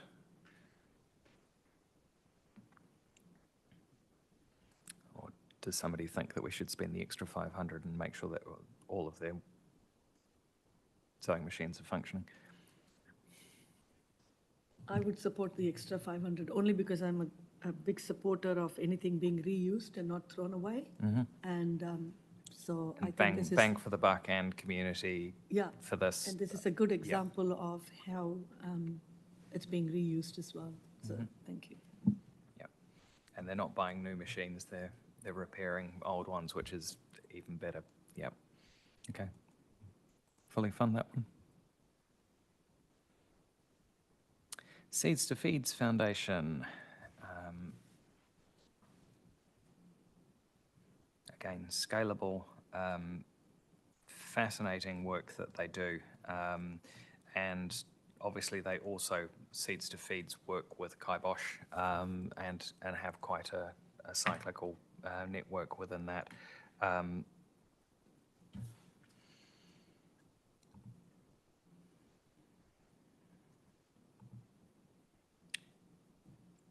I would actually be tempted to fund this at a higher level and bring it up to our 15,000. But we don't have necessarily that Councillor Ravi? Sorry, I just wondered, they mentioned that the program is dependent on funding and may not continue after the funded Yep. workshops. So do you got any indication of what happens after that, or will it be continued? Short answer, no. But we're very much benefiting from the funding that they've received from Wellington City Council to develop up their program, create their resources, and we get the benefit of them coming to Te Awa Kairangi to deliver. Absolutely scalable. They put forward a very big menu. You would have read it all, with multiple workshops. So I think they'll be quite comfortable. It's more just the fact they can't come and deliver unless we can cover their delivery costs. James? It seemed to me that while it looked really good, there was an element of duplication with what they're offering against some other local initiatives that do a very similar thing. I'm thinking of some marae-based initiatives that follow much the same kaupapa. Yes, I mean, there's always that duplication, but also at the same time you upskill people, and then potentially they can carry on and take the workshops and continue out into the community once you have that knowledge base. But yeah, Lessa. I think just to that point, it makes it more accessible in different ways to different people. Perhaps that might feel more comfortable in one space or might not be familiar with another space. But just Good my point. comments. But Yeah. I think back to the prior panel that we had, and we discussed reasonable cost for labour or staff hours paid per hour. I don't know with this type of work if it's fair and reasonable, the hourly rate that they've given. Do you have any comment on that? Oh, I'm sorry, Lisa, I can't really comment on that, other than they are funded in Wellington for the similar work. So obviously Wellington City Council are comfortable with their rates. Yeah, I didn't do a calculation on that. Do you want me to? Yes, please. Perhaps I could put it forward to the panel then just to have a little discussion. I'm not sure if that's something that is to be recorded, if it's... Yeah, probably it goes taken into offline. personal, although it's, so the challenge that I would say is we actually don't know how many people are, we've got a rate per workshop. Did I miss the hourly rate? Which page are you on? Sorry. They break down rates per hour per workshop. Yes, per hour per workshop, but doesn't tell you how many people or, It says staff 1, staff 2. oh, Same sorry, hourly rate. missed that. Where am I? Yeah, I'm just asking. Do we agree that that's a fair and reasonable rate for this? Is my question. I'm not experienced in knowing if that is a fair and reasonable hourly rate for this type of mahi. It may be. I just thought I'd raise the question. Sorry, just for clarity, what is the calculated hourly rate at that point? 45. Yeah, that's definitely lower. So just to give you an idea, within the Creative Communities Fund, which is obviously different to this, their suggested hourly rate is $60 an hour for a contractor. Sorry? It's 30 for Creative Communities Fund as a base As a rate. base, yes, Base but the rate. suggested Only was, depending on the experience Yeah. and skills, it was like 60. But otherwise, the standard was Yeah. 30, if I remember right. Sorry. but also remember that similar to that, you're using contractors so that they can't necessarily work a full-time job if they're doing that type of thing. So, yeah. Okay. So 45 sits in the middle anyway, which is reasonable. People happy with that? Okay, so that still leaves us to make the actual decision around the amount. Are we going to stick with the proposed 11,000, or did we want to increase? Okay, yep. Happy to TBC. Muratai School.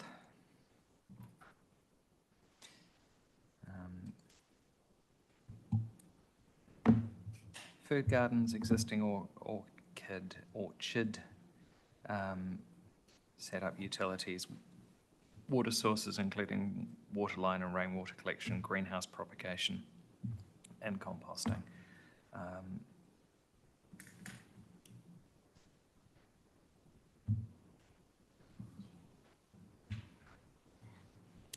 Jenny. I just want to declare a minor conflict. I volunteer at this garden. Fantastic, thank you. So while you can't be part of the discussion, do you have anything to add in terms of information? In other words, we can pick your brains if we need to. Yeah.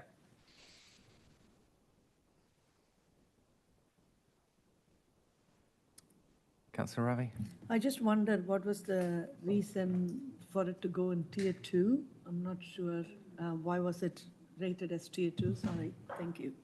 It's just similarly not providing much thinking or any evidence around emissions reduction through the initiative. So the scores are not wildly apart, but it was more around just thinking through the fullness of the project in terms of emissions reduction. It's probably, I mean, their local impact was very strong. Environmental education with Tamariki, extremely strong. So it scored strongly on a lot of other fronts. But just when I'm scoring an application, I'm looking across the board, including, what their emissions reduction profile. Councillor Ravi? would look Sure, like. just on that, is that just a question of they not providing that information or do not know how to calculate it, and we have to go and just find out, or? Yes. Okay. In that case, I would recommend full funding, thank you. Not put them in tier 2, but in the tier 1 category. And sorry, I'm going to say the exact opposite. I couldn't see how this was, for example, anything different to the Koronui kindergarten one. And I couldn't understand why you were saying not funding that one at all and funding this one. And I know we're only suggesting almost 4K, but I just couldn't understand why, when you're looking at some of those benefits for what you've just talked about, why you would rate that differently. If you just want to have a bit of a chat about why you thought.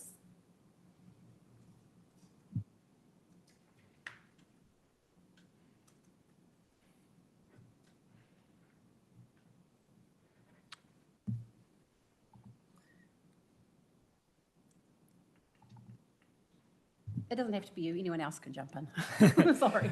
So I'll jump in here as just for me, the difference between those two is one is very much community-led, community-focused. The other is very much being done to by using professionals.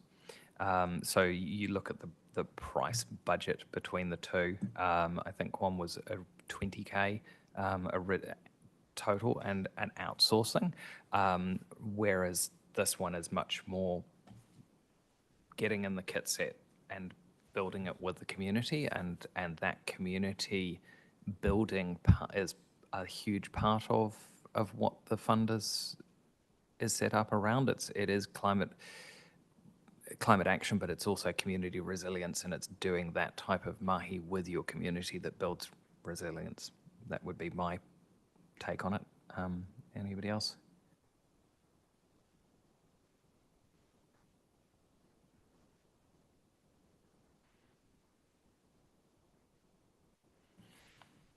Sorry, I thought Koronui school was 2,000, not 20,000. Did I get that wrong? Sorry, kindergarten. Oh, kindergarten. Coronel Okay. kindergarten. Yeah, there are a couple of Coronuis. Yeah, sorry. Yes. It's all right. Oh, yeah. Okay.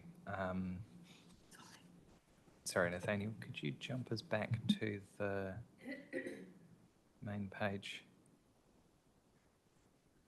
So I'd be given those, they can proceed without full funding. I would recommend that we go with the allocated amount. Are people happy with that?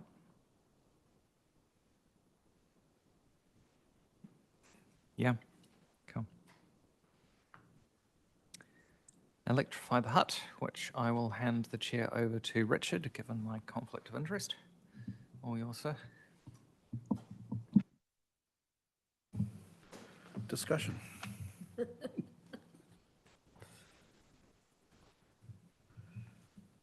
Trying to read the board. So it is scalable.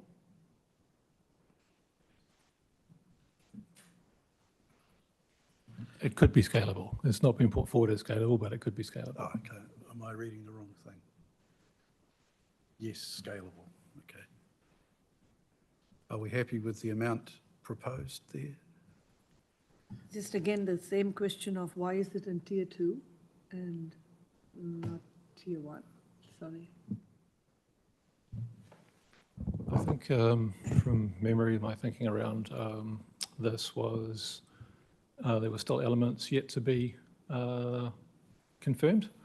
So venues, I think, was one of the things that I put forward a number of questions to the applicant, all of which were answered satisfactorily.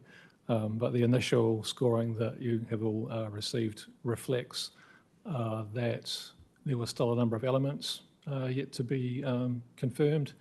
Budget was iterative, certainly reasonable. And so those were the areas that I kind of, dragged my scoring down on. So are you now, sorry. So are you now satisfied that you've received all the answers and it can go to be a fully funded project? I think the answers supplied were satisfactory, but definitely still the venues are a few things that are yet to be confirmed. I mean, look, it's a fantastic kaupapa. I firmly believe in it. I don't want to be a complete killjoy. I was purely just looking at the strength of the application and realising there were a couple of elements that hadn't been fully firmed up, and there was just a couple of small assumptions. So, with firm clarification on all those points, I would have no reservation in fully funding these peer-to-peer style electrification workshops. In that case, I would support fully funding. Thank you. So are we happy with moving it to fully funding? Sorry, James.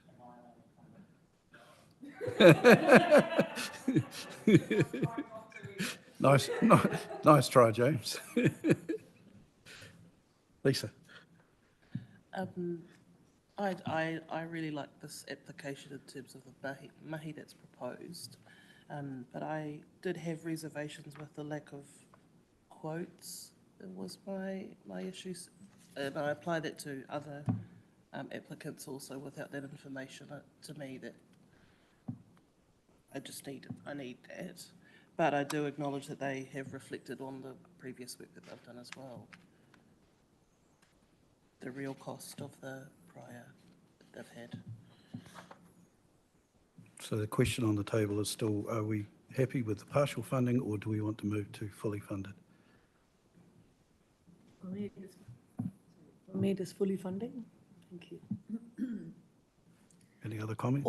Sorry, only because I did go last year and I did see the number of participants and how successful it was, and the whole sort of project was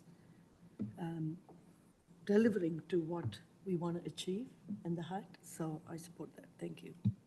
So are we happy to just move it to fully funded? Or do we just do what we've done with the others and say Park TBC? it Because up, at the come moment, back. we're putting in way more money than we've got, so we're going to have those discussions anyway. Yeah. I mean, I would move to park it up and come back and have the discussion when we go through the rest.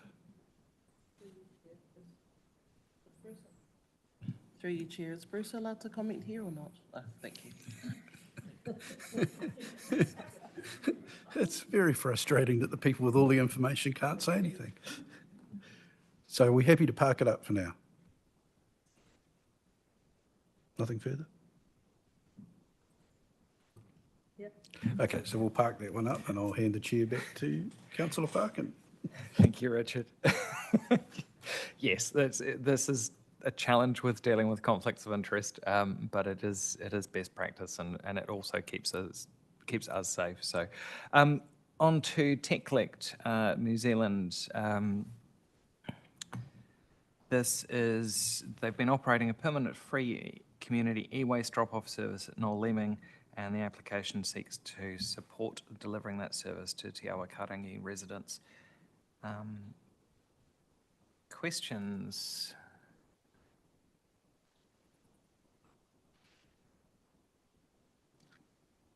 I had one. How does this work in terms of, in comparison to other community tech recycling things that we have available? I'm thinking of Earthlink, which we obviously already support and have in the application for the previous panel. Is it something that is well used and good value for money? Nathaniel, yeah. Sorry. James. I'd just like to comment that as somebody who uses a lot of tech and recycling it, I was unaware of it until I read the application. So it's obviously not well publicised, this service. Yeah.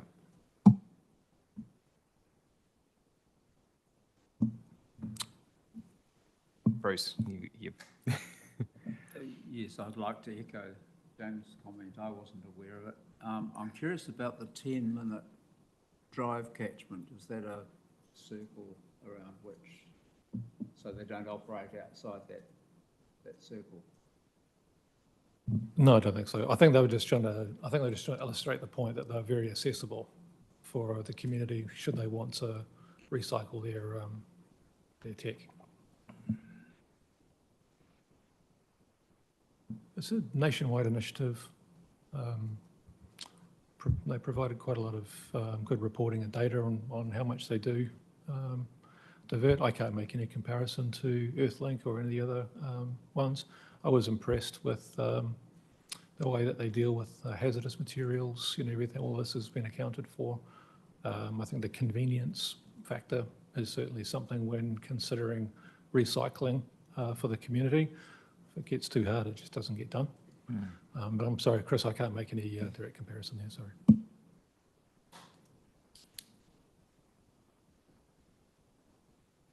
I mean, just looking at their emissions collection data, if we compare that to our low carbon acceleration fund, it's pretty good value for money until you turn it into the fact that you actually need it running every single year and the fund level for each year, which changes things a little bit compared to solar. Richard, your thoughts? One of my considerations for this one, I mean, despite it on paper being a good program, was that it's a national program that will continue to run without our support, and if you put money into this, then there are probably other community-based programs that could possibly do with that money. Yep.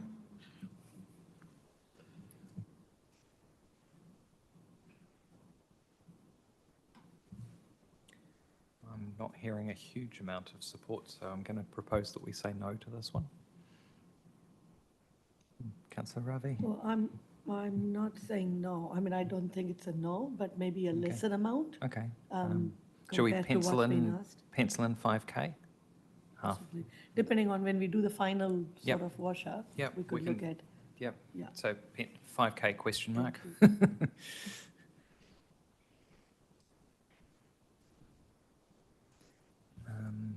And Wainuiomata Sport. This is slightly innovative, using a battery-powered generator for their sports programs. I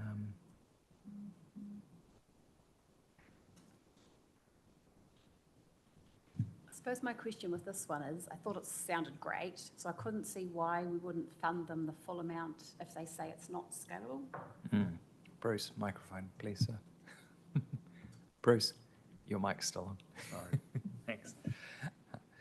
Nathaniel? Yep, that's fair enough comment.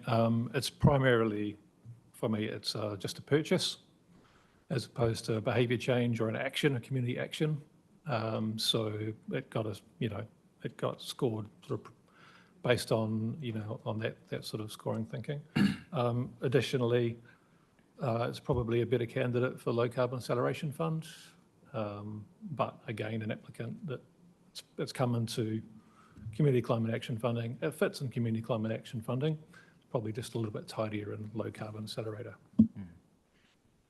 Unfortunately, we didn't get that change beforehand. The timing sometimes happens like that, but I do know that officers try to ensure that people are directed into the right fund at the right time. For me, I think this one makes sense to fully fund based on the fact that if they're not fully funded, they wouldn't be able to go ahead and do it. And the idea of not having a diesel generator running at a sports event is definitely good for both the environment but also people's health because of the emissions profiles. Yeah, I'm seeing lots of nods. Anybody against? No? Cool. Okay, fully fund that one. Thank you, sir.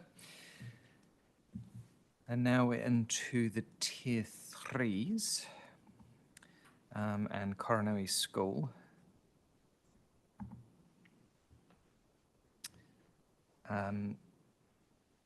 So these ones are an interesting challenge because there are a number that say that they would not be able to go ahead if they're not funded. And so we probably need to make that decision as to we either fund or not at all. And so thank you for Nathaniel for collecting that data and bringing that across. This one is a yes or no. And it's looking at making the caretaker role completely fossil-free. Again, I think this was one that I talked to you about, and it came in as a late application. Otherwise, it would have got funded, put in through the low carbon. Yeah. So there's nothing stopping us saying no and saying please reapply to the other fund next round. Noting that it's a year's worth of, or 6 months with a year's worth of emissions that they would not be reducing. But that is life. That is the case of that we need to spread the love as much as we can.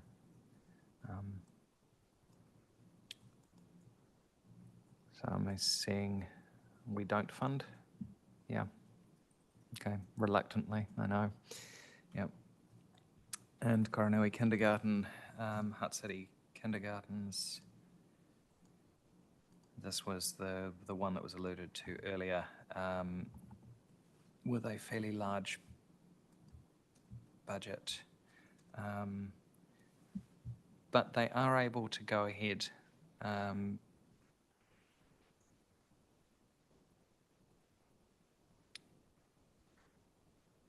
without the full fund, but it would be partial.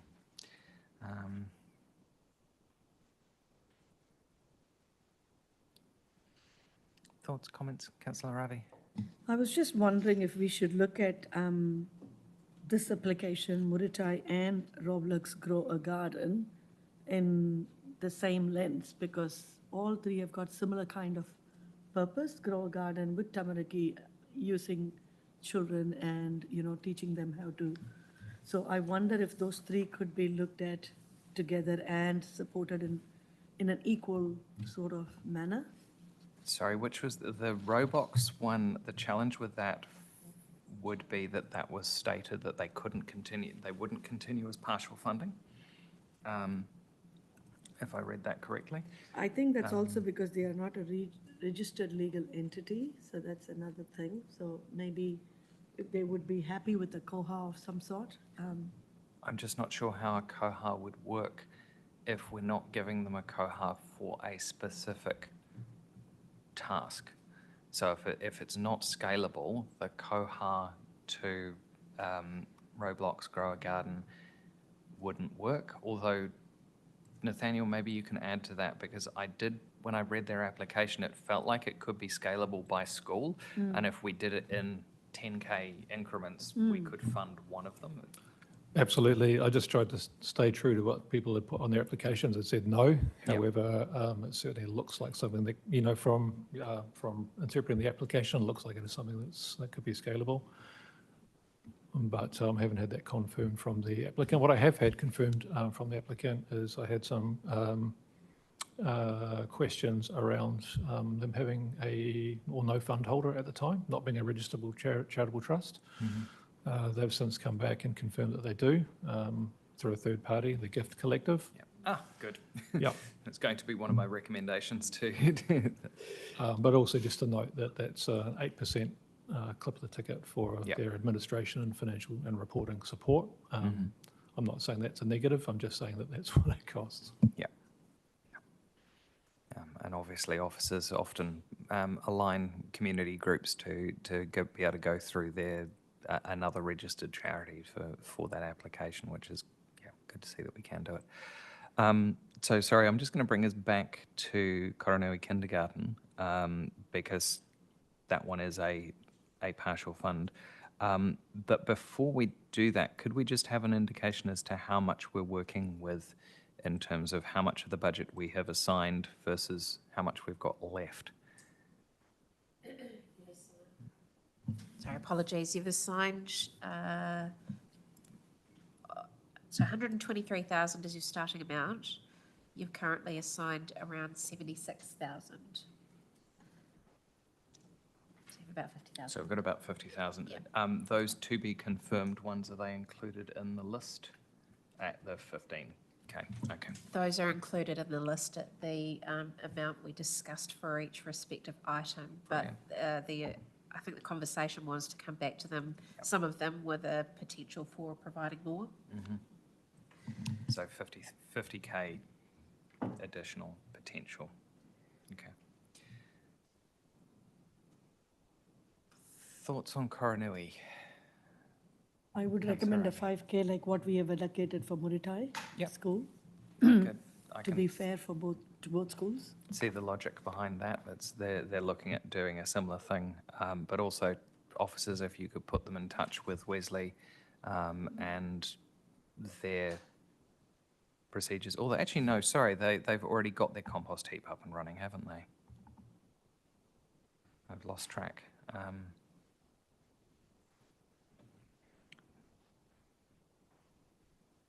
No, sorry, this was garden beds.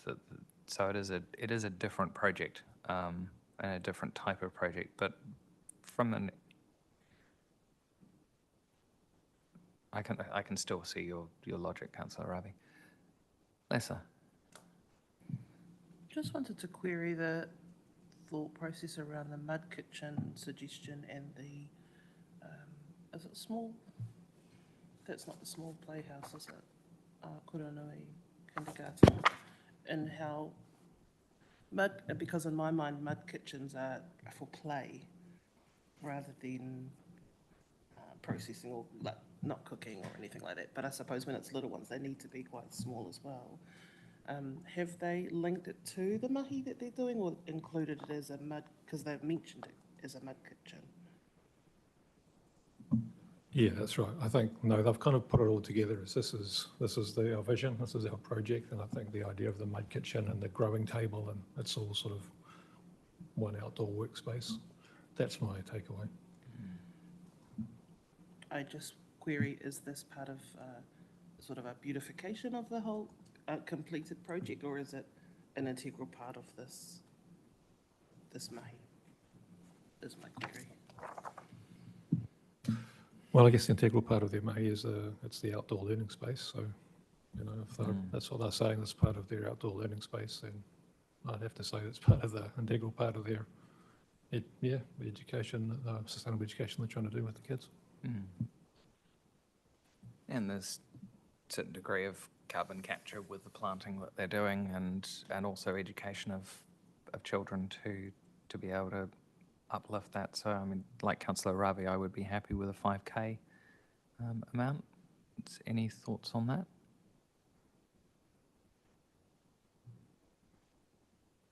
Anybody totally against? No? Okay, let's pop the 5K in there. If we need to, we can come back to it.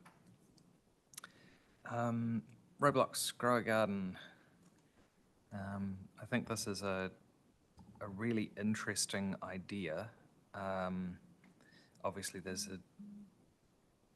they're still working through the process, which is fair enough. But Nathaniel, you think that if we could work out they were talking about doing 6 schools and we could fund 1 school as maybe a trial? Is that a... So just my knowledge from speaking with the applicant is they have run a pilot program already, very successfully with Nainai College. So I think they're probably, they're at the expansion phase as opposed to a pilot. But I think your thinking is probably correct around scalability. Yeah, it's very exciting initiative. It looks like it on the surface of it. I think initially it was run, had some input from our Connected Communities team to get this initiative off the ground.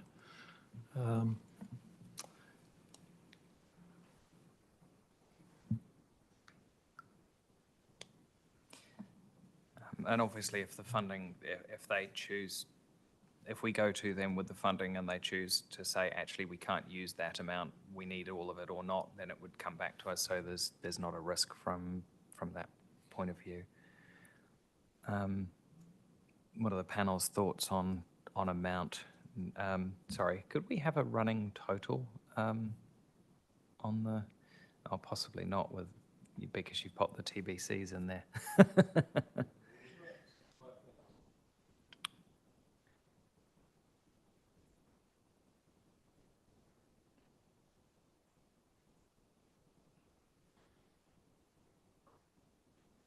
Bruce.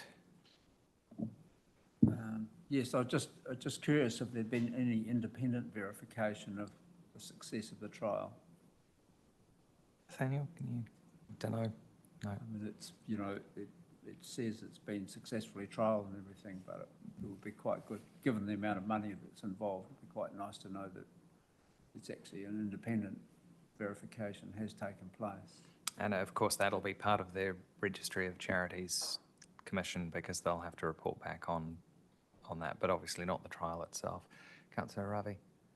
On the budget and value for money, I think they haven't given us a sort of per school amount to offer it, but because they're going to do on a bulk purchase of things needed to service the 6 schools. So we are unable to really give a dollar amount to support just 1 school or 2 schools. Is that correct? My apologies. It was actually 11 to 12 schools that they're trying to reach out whatever, to. but But yes, your point still stands. Because we don't have a per school, like how much does it cost to deliver for, say, 10 schools, 5 schools, each school cost, so. But this is actually good that they are purchasing it in bulk to be able to offer it to many schools. So that's the tricky part for us to decide, partial funding or not. Sorry, Nathaniel, just on your calculations, for your to be confirmed ones, could you please, have you put in the 15K to those ones? Or the... Not yet. Not yet, okay, yeah, if you could, because otherwise that throws off our numbers. We've been going for 2 hours. Obviously, there's a little bit of technical stuff to do, so I'm going to suggest that we have a 10-minute break, grab a coffee, refresh, and we'll work through the numbers while we do that. So do I need to formally adjourn? No, okay, that's fine. 10-minute break. We'll see you back shortly at 2:26.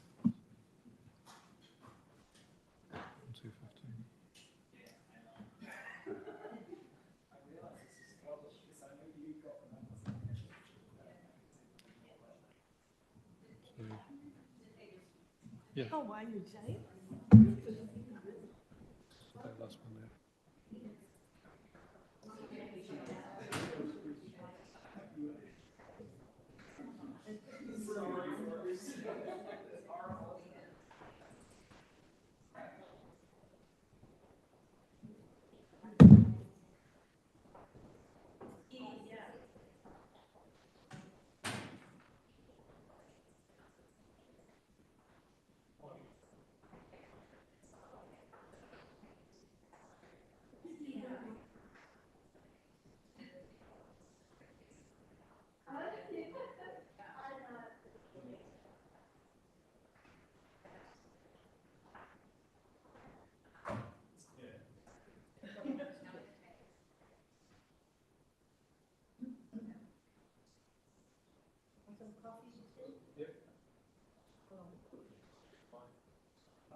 When you get some here, I was going to go down and buy some. No, no. Oh, I didn't know that.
although some come by some.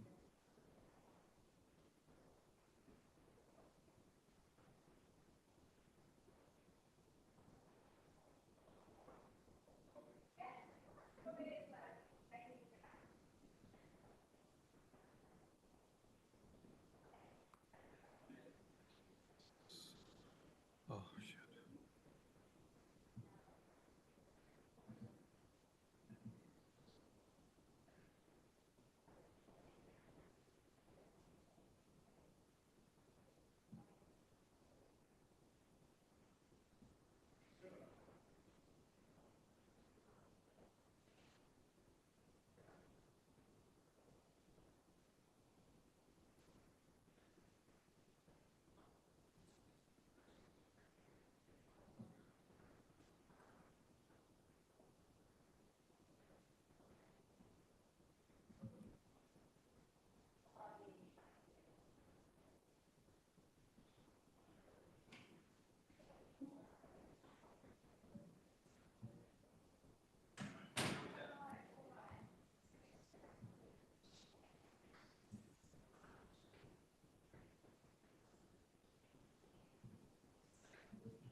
It's a green.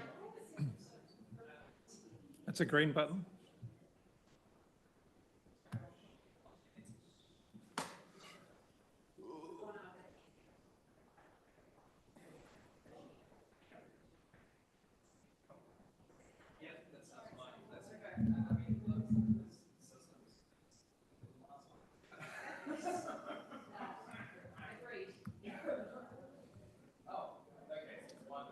I do have it running, but yeah, either way.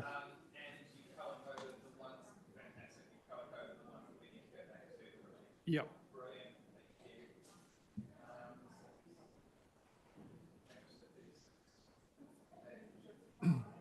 Just to note, Chris, those ones in red there are this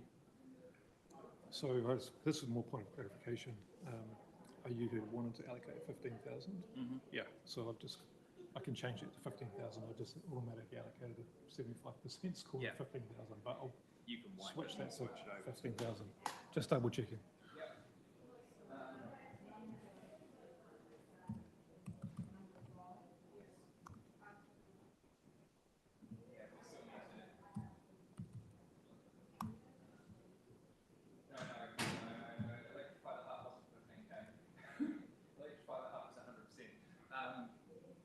Oh, yes, I was.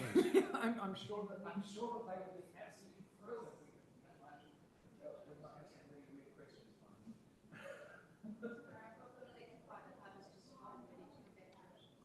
That's what it was.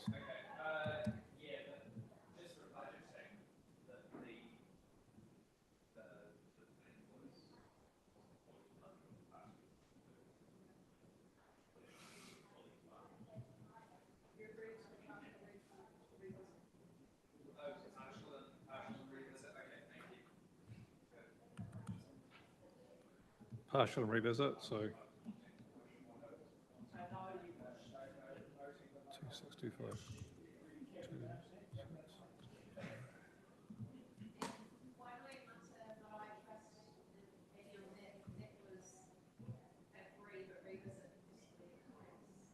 So I'll put that 15. Yeah.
I think you did a very good job. I was going to simply say the application wasn't of high standard, and you're well in your rights. No. Well, no, but the thing is, well, it's such a good kaupapa, and, it's so needed, but I just kind of, in fairness to everybody, that's kind of how I chopped them. Yeah. All right, thank you, team. Welcome back. Hopefully you managed to down a coffee or two. Nathaniel, would you like to just run us through where we're up to in terms of budget breakdown at this point? Thank you. The elements in red are TBC. And this is where we're sitting at the moment. So with 112, 340 allocated, and that leaves us a residual of $11,000. Cool, thank you. And we're having a discussion about Roblox Grow Garden. Noted that one of the conversations that happened in the meeting room while we were having coffee was gamification. And as an avid gamer, I could possibly add something to how effective that is with kids. And yes, if you can not necessarily get them off their computers or phones, but utilize their phones to allow them to actually engage with the garden, it might actually have quite an interesting positive impact, whereas you will find that there are some students that are quite happy to put down their phones and engage directly into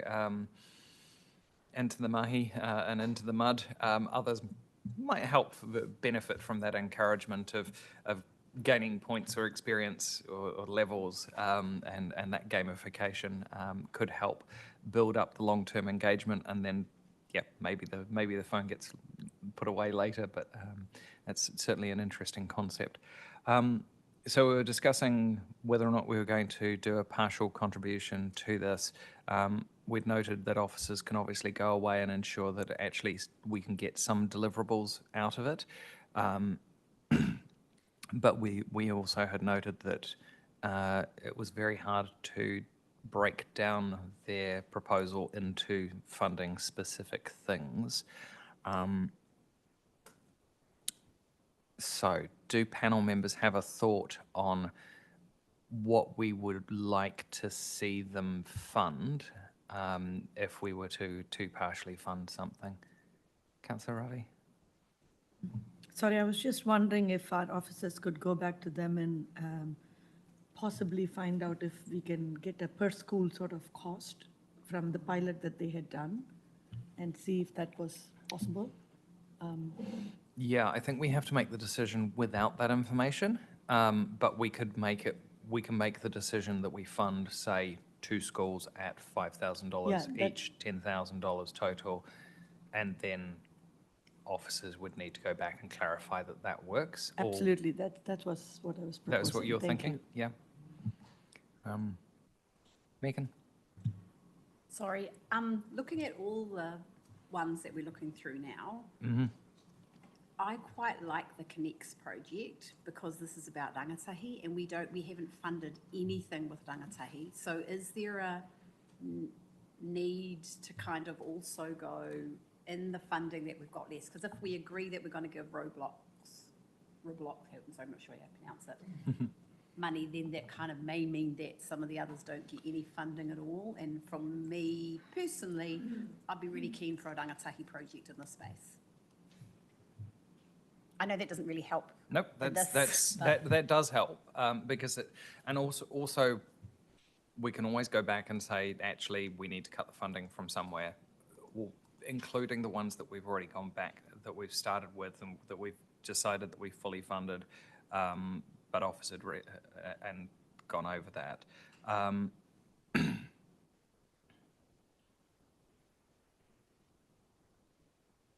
Yeah.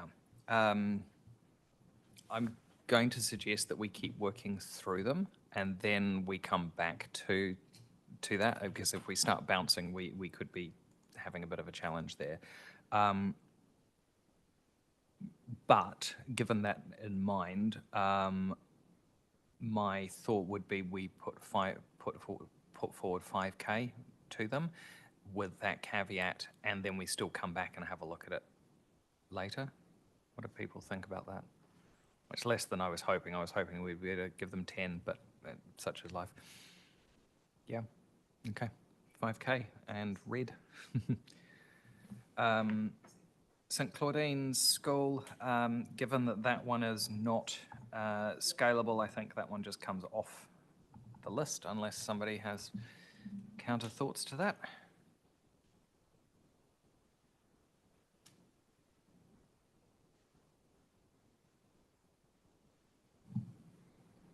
James? I had a, after reading it, I sort of had a comment to say, will it last?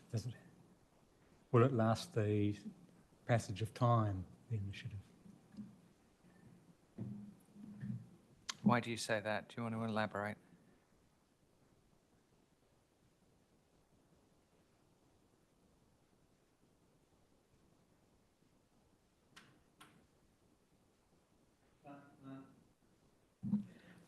It was looking at planting trees and things like that, but there didn't seem to be any emphasis in here in ongoing maintenance and support of them.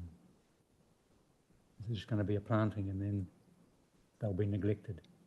Well, yes, I can see your point, but native vegetation, once it's well established, is relatively self-supporting. But yes, I can understand your point about that, particularly over while there's still new trees. Nathaniel, have you got anything to add on there? Lesser? Only that Sorry. it clearly fits with, restoration of Te Taiao and, reforestation. Beyond that, in terms of longevity, the project, I think, was to also beautify and add to the school bike track project. My experience with school bike tracks, and having not seen this one, is that something that doesn't get funded, and that bike tracks, depending if it's like a three-dimensional sort of a pump track, then plantings actually create stability for the track itself. So I don't know the details of it, but to me, I kind of thought actually that it's builds on the initial bike track project, and it certainly is a clear fits clearly with the fund. Yeah, Lesser. Thank you. Nathaniel's covered off what I wanted to say as well, but also just to remember that schools have regular caretakers in there as well for that type of maintenance. Yep. They're worried about. Yeah. Bruce. Just note here, it says students will participate in planting and ongoing care of the plants. So it does actually talk about Cool. that aspect. Yep. Cool. I was thinking, sorry, Jenny. Just one question. I know I've been involved in school native plantings before, and we've often had a lot of success securing trees from the council, nurseries themselves, often for, or always for free. So is that still a possibility? Unfortunately, our trees project, which was running last triennium, isn't running this triennium. So yeah, I don't think that there's any significant degree of trees available. There may well be other sources of them. I know Paraho Forest have started up a nursery, and they've been a recipient, I think, for this fund for that project. So it may be that they can source them through that, but I mean, my concern is that they've said it's either a fully funded or not funded, and for me that, yeah. Lisa? Acknowledging that others we've discussed today have also said the same, and we've mentioned that we will be able to scale it back. I mean, they have given the breakdown of the quote as well for the planting, so Koha, I think if it wasn't to be funded, I think would be appropriate. Yep, okay. Yeah. And obviously we've got check-in with officers that money gets paid out only if they do go ahead with it. So I'm comfortable with that.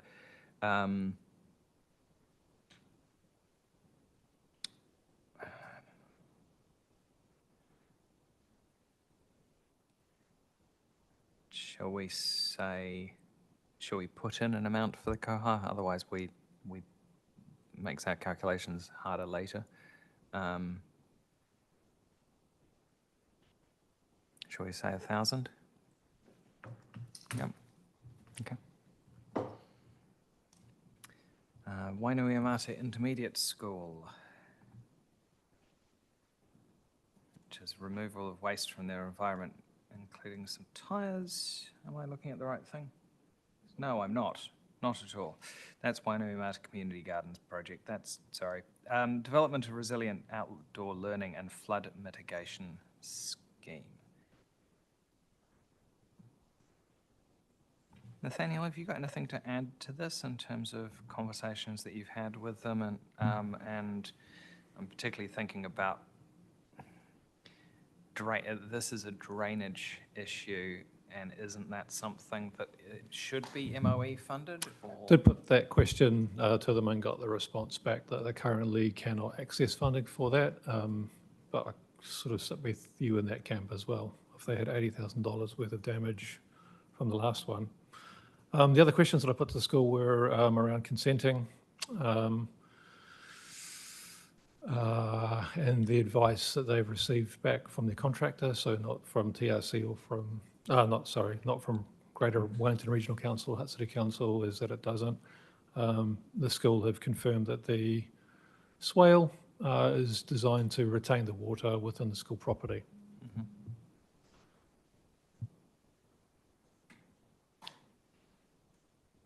Lisa? I just want to acknowledge the seriousness of the flooding of Black Creek that this school particularly faces. This is a big council problem that has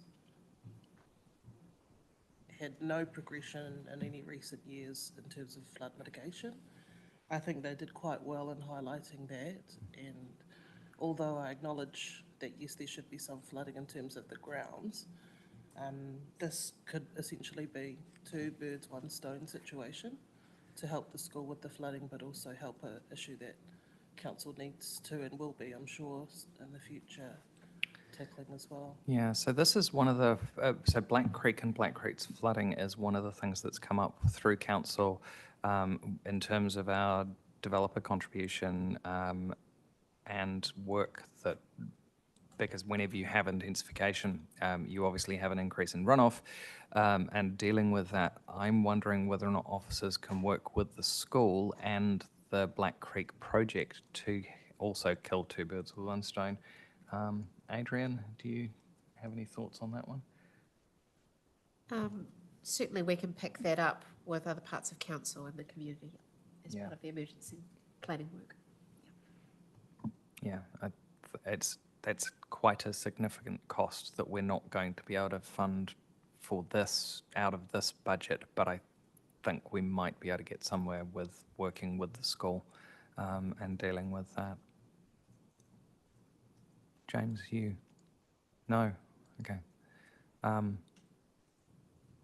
So given that the school's quite clear that it's the flood resilience rather than anything else, I don't think a COHA is useful in this case, but I would ask that officers see what we can do to work from a wider council perspective to have a win-win situation here. Yeah.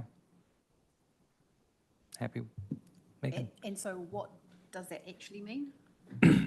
Sorry, not So in terms of so it means no funds would come from this budget, but there is another budget that is designed for flood work and resilience, and hopefully the officers will be able to combine those two, because there's some work on Black Creek and dealing with making it a much more accessible, resilient swale drainage, natural filtration, all of that type of te taiao action.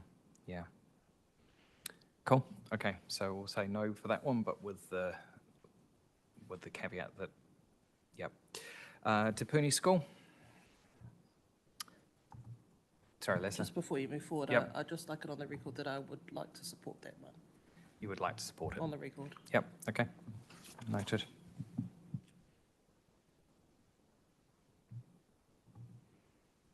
And sorry, my computer has just crashed, so I've lost what page we're on the Diligent Joy. So this is Tamariki School and Biking, and scooter racks to allow students to continue that behaviour change and have somewhere safe to leave their bikes.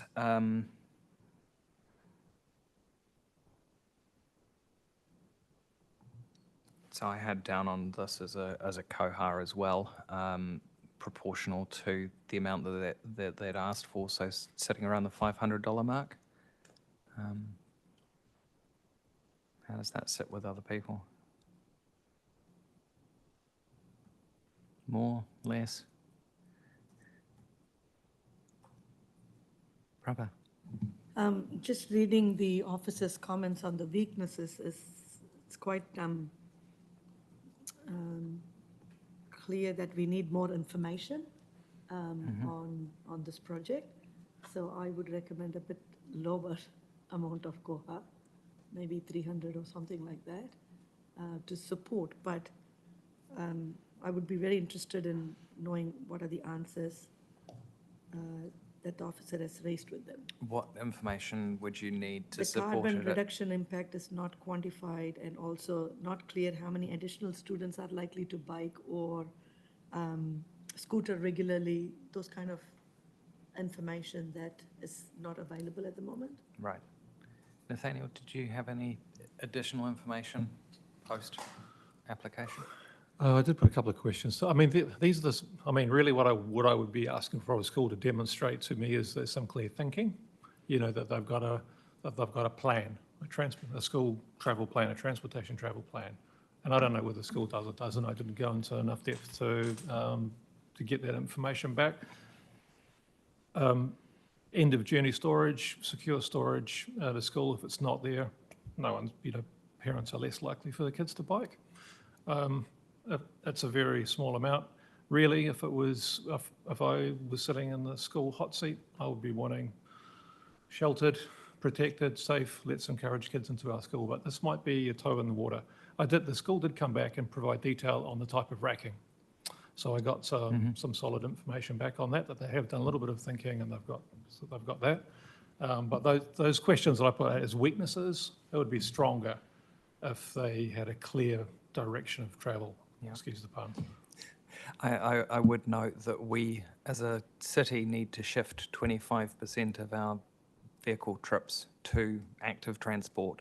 And while this might not have a clear deliverable, and one thing we could base it on is how big is the bike rack that they proposed? How many extra bikes are we looking at? Did they, when they gave you the extra information about the bike rack, can you drag that out of your memory?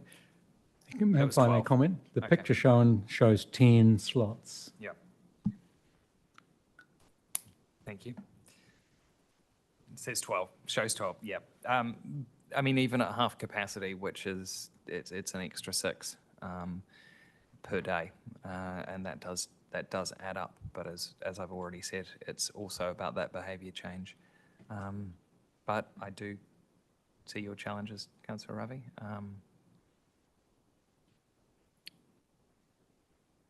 We sitting at the $300 mark, or what are people thinking?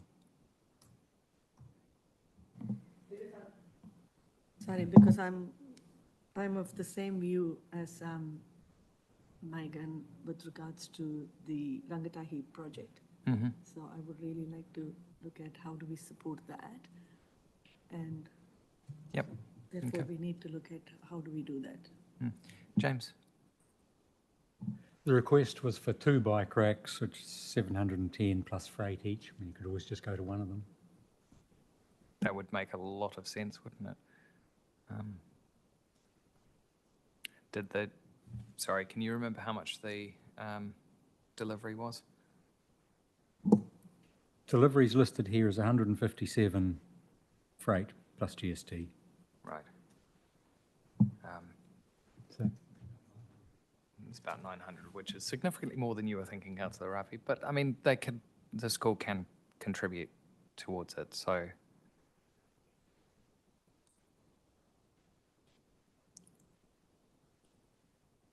I'm not.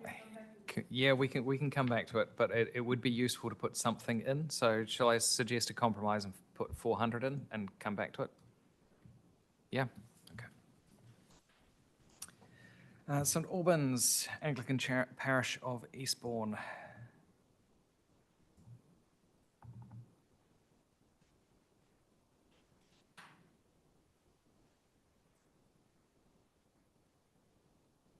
And again, bike rack, but also generator.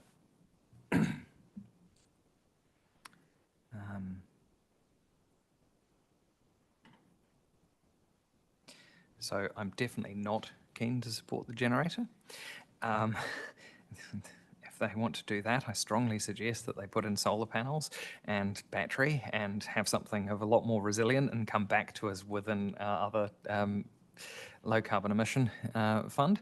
But in terms of the bike rack, then I could see us going towards that, even though it's not going to be a directly quantifiable piece in their application.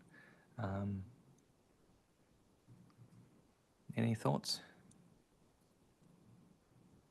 Probably the same $400 mark. Yep.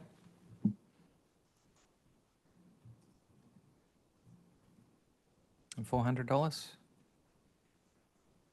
Yeah, cool. But with a caveat that is to be used for the bike rack, not the petrol generator, and please pass on the recommendation for looking at solar and batteries for a much more sustainable emergency response. Wainuiomata Community Garden.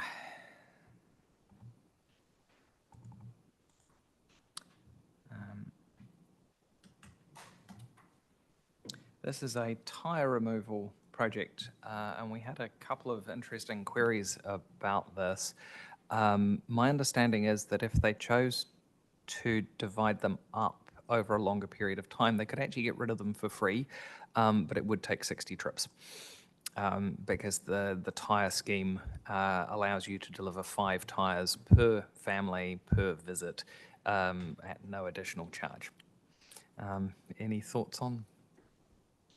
So the carbon cost on that's quite high then, eh? Well, it depends if you're running an electric vehicle or not, and versus a truck. Yeah. It's also a time cost to the community. I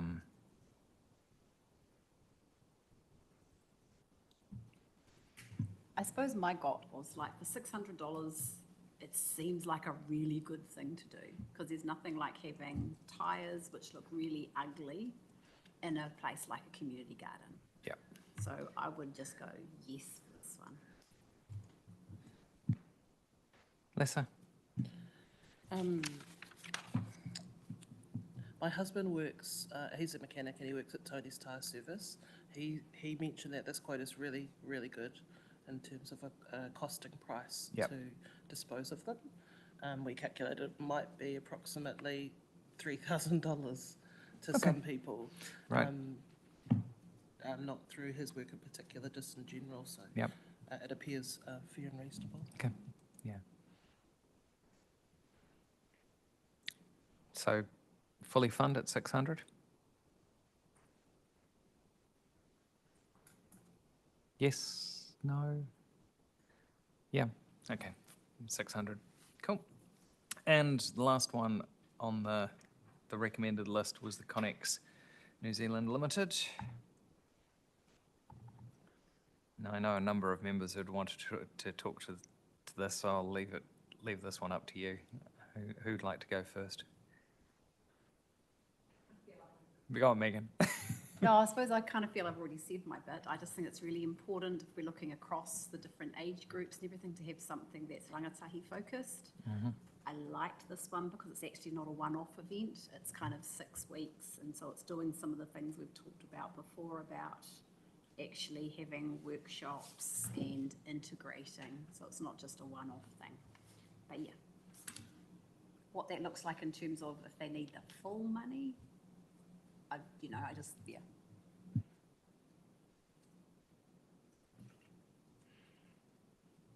Nathaniel, did you have anything to add in terms of why it got scored lower than? Just lack detail. I didn't get a clear understanding of where the cohort was recruited from or being referred from. This is the rangatahi I'm talking about. They didn't really provide a lot of information initially on what the delivery was, how they're going to do it. Since then, I'm happy to say like an email has been received, which improves the situation. So they have a couple of a third-year engineering student and another one, a mechanical engineer, and another engineer-based professional, I think, that are putting together some kind of a workshop. So it feels like I don't know. There's they can't provide, well, these are our resources, this is what we're going to do. It feels like it's something that they're kind of developing on the fly. Right. And I'll make no judgment on that. That's why it scored quite lowly compared to others, as it just lacked that level, that surety.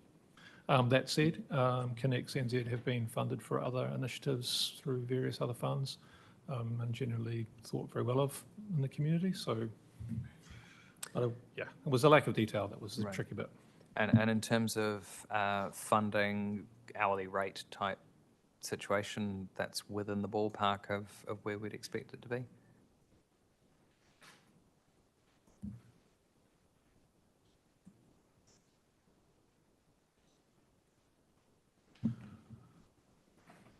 So I think they've got 2 facilitators at each workshop. It's scalable. You have to remind me of the number of workshops. It looks like we're really more dealing in round numbers as opposed to specific. So this is another reason why I've kind of popped it into the koha category.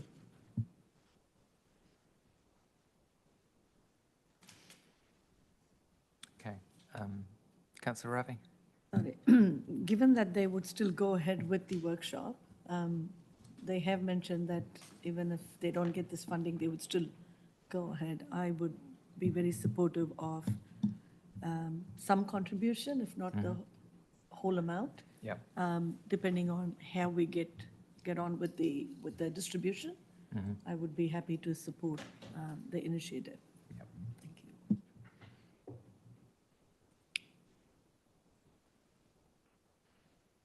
Can I suggest 2,000? And then that gives us a little bit of wiggle room for some of the others that we talked about, maybe increasing the funding a little bit.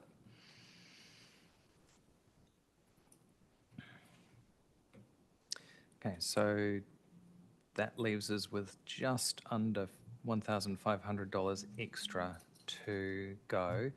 The one that speaks to me the most that I would have really liked to put an extra 10K into is Freeride. Given the mahi and the work that they do, I get that we don't have that money, but I would like to. I would propose that we put in the extra 1,500 to Freeride, just to acknowledge the really good level of work that they do. Councillor Ravi? Yeah, I was just wondering, with regards to the 3 schools, Muritai School, the Koroni School, where we've allocated for 2 schools 5,000 and another one 3,750. I wonder if we could make it all equal, 3,750 or 5,000. I think 3,750 would be a good amount to allocate for all 3 schools that are supporting tamariki, growing veggies and the veggie garden. Then we would have a little bit more money to look at what other project needs a little bit more funding, or how do we support it? Thank you. What do others think of that proposal? Yeah. I like that idea. Okay, cool. Can I make it easy? Let's just make it 4K.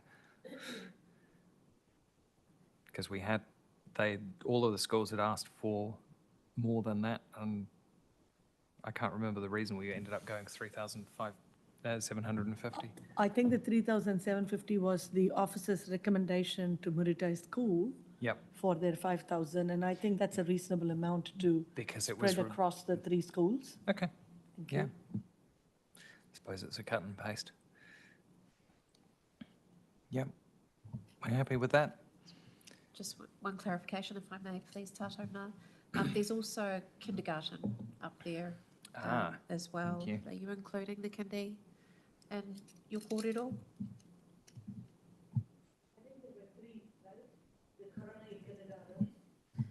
Sorry, Yes. Karanui Kindergarten, and then the Roblox Grow Garden and Muritai School. Is that correct? No, you suggest- Roblox was different because that's not that was a different project. But that was also Tamariki, right? It is, but it was a specific project, and we had budgeted that based on the mahi that they were doing. It was because it was enough to fund a school based on their quite a different kaupapa. So the Roblox initiative is being delivered into a school, but it's not the school delivering it. Wainui Mata Intermediate, Koranui School, Koranui Kindergarten, Te Puni School as well is in there.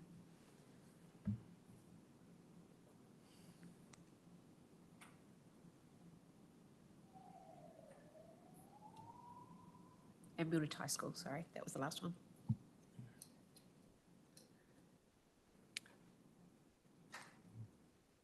Richard? As I said, so there's a number of schools that all have very similar sorts of projects. So I think that's what you're saying, isn't it? It's just if we fund them all to a similar level, the same or similar level, then we have additional funding to put elsewhere. Okay, yeah. It's just identifying which ones they are because I can't see Yes. for the trees. However, Tiffany School has only requested 1,613, so I would be happy to just support that in full, whereas the other schools that have requested way more than 4,000 or whatever we are, 3,750, I would like to support it up to 3,750. Although That the would be my- reason we hadn't chosen to fully support Te Puni School was the lack of clarity in terms of their outcomes. Yeah, So I don't know that that's, okay, 400, I'm happy with Yeah. that 400, thank you.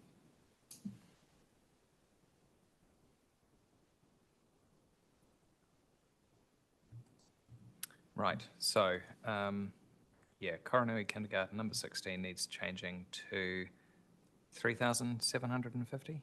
Yep. We've already got Muritai School at the correct amount. Sorry, can anybody else see the other one that we're missing?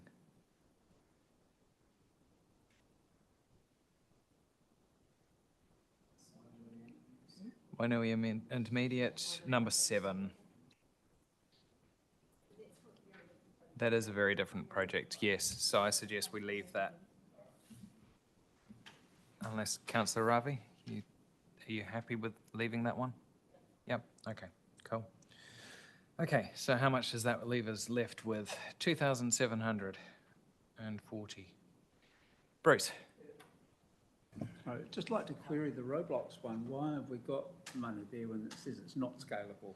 What are we expecting for that? We think it is scalable based on their application, and if it's not scalable, then it won't be funded. So all that would happen is that money would come back to this committee for the next round. Megan? Bruce, microphone, please. Knowing that, can we say, if Roblox says no, we're then going to immediately put it into something else, or does it have to go to the next one? Particularly if we're thinking of any leftovers going to one group, can we make the suggestion that if anyone says no, the leftovers go to one group? So, Officers? yeah, what you can do is approve an initiative for funding in principle, subject to some sort of condition. We can clarify that condition. If that condition's not satisfied, then you can make a determination about where that funding would go after that. Yep. Yeah. Yeah. Okay. We just have to reflect that very clearly in the recommendation. Yeah. So would the members be happy with any remaining funds or funds that become unallocated due to not meeting criteria going to, sorry, could you scroll up, please? Free ride, yeah. Councillor Ravi? Sorry, the other option is not fund them in this round and request them to reapply in the next round with the breakdown and use this 5,000 now to allocate it for other projects that needs a bit more funding.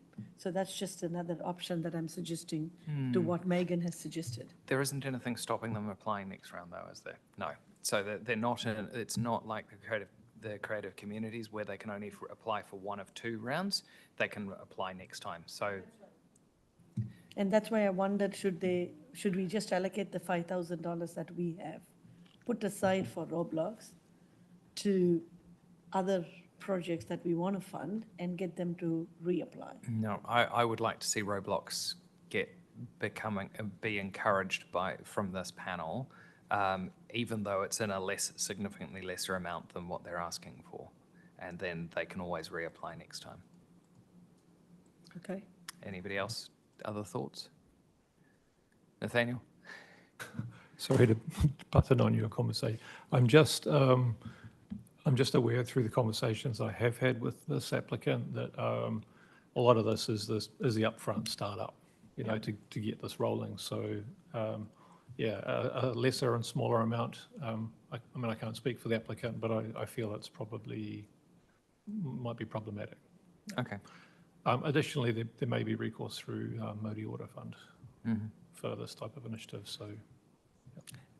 If we fund them partially through this panel, does that stop them applying for Māori Order Fund? We couldn't fund them for the same initiative, but if they were seeking funding to scale the initiative further into, say, for example, a different school, that could be incorporated into Māori Order. Okay, I think it would make it much clearer if we don't fund them then. Yep, thank you. That's very helpful. Thank you. You happy with that, Councillor Ravi? We don't fund them for this round and encourage them to apply for Māori Order. That was my suggestion, and I would prefer that so that we could use the 5,000 for other funds, other projects that we want to give a little bit extra. Okay, Thank so you. if we can remove Roblox, Grow a Garden. Right, shall we go back to the top?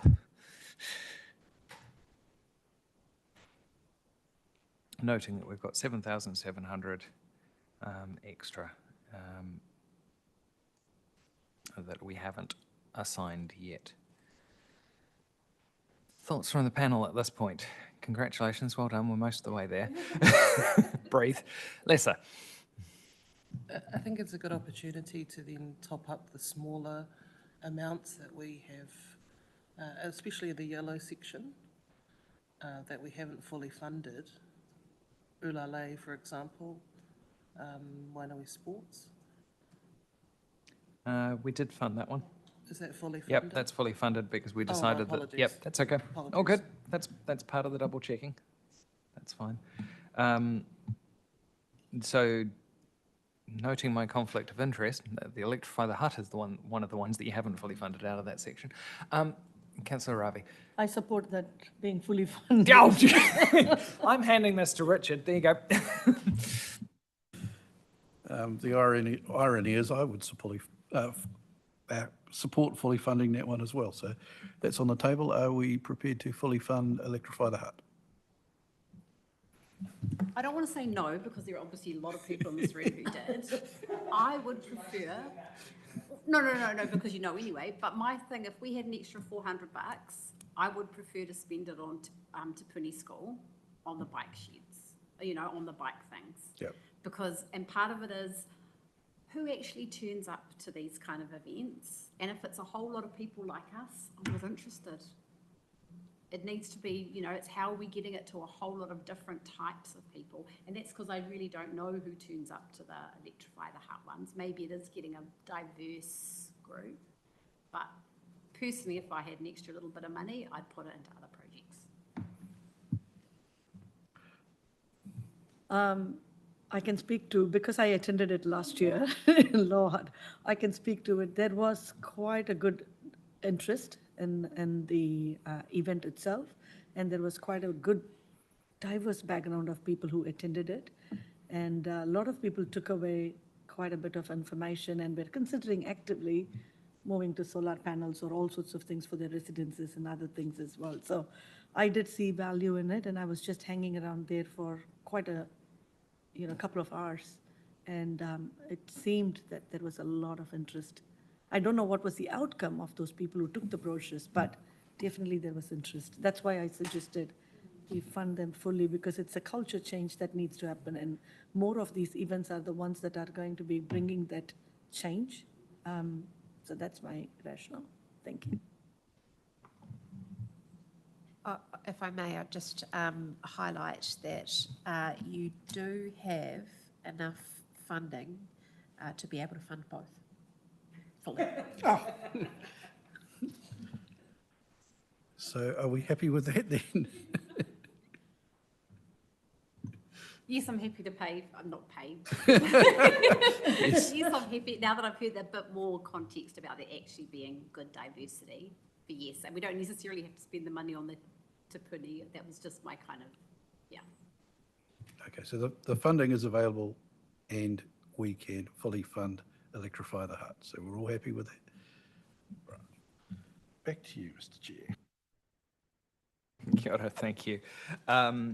So we had both Te Puni and St Albans applying for bike rack funding, if memory serves correctly. And we were looking at about $800 per bike rack, based on my recollection, which I'm not at all confident about. So how much have we got left? 6. So we could fund one bike rack each of those. James. Correction, one bike rack isn't 50%. You've got a delivery fee, so it's about 900 Thank for you. the first one and 700 for the second. Could we get them to work together and deliver them to the same place?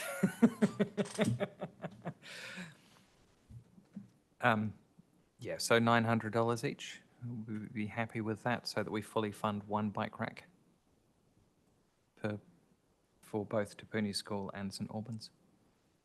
Yeah. Bruce? Will you make it clear to St Albans that that's what it's for? Yes, yep, that has already been made clear, yep, and we'll expect officers to follow that through. But yes, also if officers could coordinate with those two locations and see whether or not they can combine delivery, that would be useful. James? The 900 is sort of a rounded figure and may pay to get an actual quote or pay on a quote for a single bike rack. I note for St Albans it's $799 for the rack and $83 delivery. Right. So that's $882 rather than $900. Does it make a difference? Yep. I just want to make the point that both of those two applicants are different styles of racking. The school is wanting bike and scooter racking, which is effectively scooter racking that bikes can kind of use, but that the St Albans was purely bike racking. So there'll be a discrepancy in the size, the weight, and the cost. Right. Can I suggest that we fund up to $900 and then that allows officers to actually coordinate the exact amount, including delivery? Yep. Cool.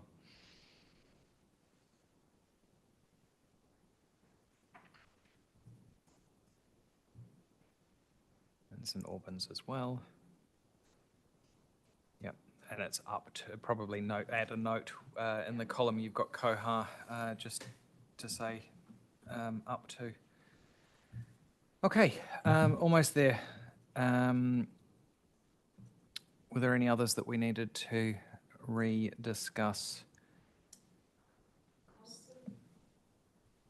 Megan? Are we putting the rest of the money into free ride? Could we actually put any extra We money into it now, or have we haven't yet. Right. We're still working through that, and that proposal hasn't been. I haven't seen lots of heads nod to say whether or not that is where people want the extra to go. We also have Cs to feeds, but we have up that compared to the officer's recommendations, which is why. But it was on. So that's number 10, 15,000. And that is scalable, which is really useful from that point of view. Yes. Oh, yes. Okay, sorry, yeah, we do need to, just for completion's sake, there are three funds that officers have recommended that we do not fund. And so just so that we've actually had those discussions, and I might get officers to state a little bit around these. Number 24, Environmental Revitalisation Program, which was for $99,000. Waiora Community Health Hub, which is a solar and battery system, and having talked to officers, we're going to encourage them to apply through the Low Carbon Acceleration Fund for the next round, and Kelson School, which I'll let Nathaniel talk to. Okay, we'll just take them in order. Yeah, thank you. So the first one was the environmental cleaning beautification. Sorry, this one here. Environmental Revitalisation Program. So on the eligibility front, this is an individual, not an organisation or a legal entity. So that would preclude them from anything above $10,000. I did seek clarifications internally and externally. The area, not being from Te Awa Kairangi ki Tai, the area that the individual is currently working in and cleaning and wanting to do more work in is currently covered by council's maintenance contracts through parks and in the street reserve through reserve as well. Whilst it's very well intended, but essentially this is kitting out someone essentially to start a landscaping business. So yeah, so it fails eligibility, and also the areas concerned that the person wants to clean are currently covered in our maintenance contracts. Cool, thank you. Question. Any other questions from members? I'm happy if we proceed not funding that one. Yep, cool. Number 25, Waiora Community Health Hub. I think that's covered, unless anybody's got any further questions. And my understanding is this was a late application as well, which didn't give time to correlate those and pass that information on, and that's just unfortunate, but yep. And Kelson School. Sure. Yeah. Well, I did have received further information. So yeah, absolutely. It came through very late. I have received some formal quotes and costs, so they are kind of firming up around what they want. Unfortunately, with more time in hand, this would have been directed towards the Low Carbon Acceleration Fund, and it certainly is a worthy and noble project that's that we'd be keen to work on together. But yeah, not a particularly good fit for this fund, and its where it currently stands. Kelson School, again, on the surface, nothing wrong with it. Looks great. But I did have a quick internal discussion with some colleagues, and they are concerned on two fronts. One, that we're funding plastic bins, and two, that there's a little bit of a concern around setting precedent for schools, council funding schools for their big plastic recycling bins. So the advice I was given internally was to not to proceed with that one. Yep. Okay. Any other questions from members? Happy with that advice and happy with that conclusion? Megan, you look like you've got a thought on your head. Sorry, it was just that, can we give them any advice on what they can do?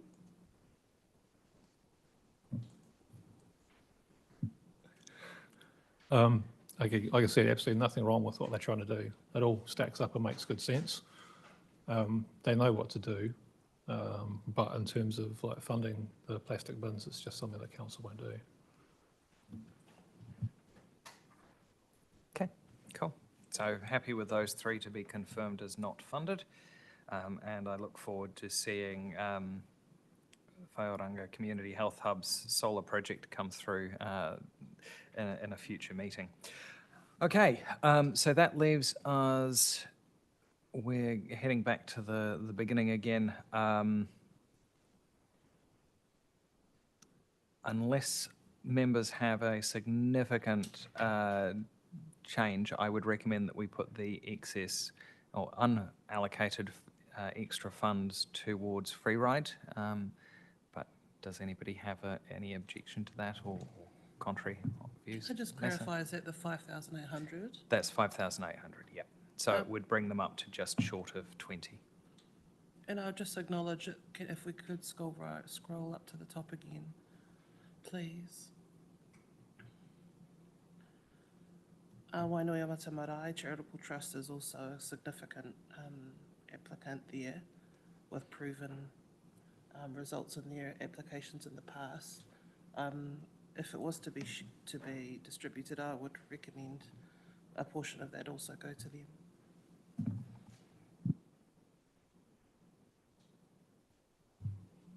Totally agree. And then, oh, sorry, do I have to wait for you?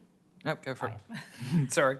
And then could we then do the other line that Adrienne suggested of saying, and if anyone else says no, then the money is split between those two up until the maximum of what they'd asked for? Councillor Ravi? Yeah, I'm just thinking if that can be spread among the three, like the Wainuiomata Marae, the free ride, and then the Seeds to Feed Seeds to Feed. Foundation. So if we can distribute it Equally among between the three? equally among the Okay. three, that would be. Yeah, my preference would be for Seeds to Feeds and Free Ride because of the fact that you end up with those two groups are working across the whole of the community, whereas the marae is more localised. And there will be some cross-fertilisation with, well, I hope, with Free Ride helping out the marae in terms of their mahi as well. But that's not in the report, so I can't assume that that's the case. Lisa? I disagree with that. Fair enough. Wainuiomata Marae doesn't operate in that way. It's community-wide all year round. So just to So make not that just point. Wainuiomata outside of Wainuiomata? Absolutely. Okay, cool, thank you. Jenny? Just one thing I noticed was the St. Claudine for the native planting project was going to receive 1,000, whereas the other schools were receiving 3,750 for what I feel is equivalent sort of mahi, and native planting is going to really improve over generations to come, amount of birds, insects. It's got a long-reaching sort of benefit to not just the school but the environment. I sort of see it just as valuable as vegetable planting, personally. Fair enough. Nathaniel, could you remind us why that one was lower and in the lower tier? Because there is a tier difference in terms of the officer's advice. Not specifically. I kind of think it is akin with the other. It certainly strongly meets criteria. If there were plenty of money in this fund, it would be a fully funded initiative.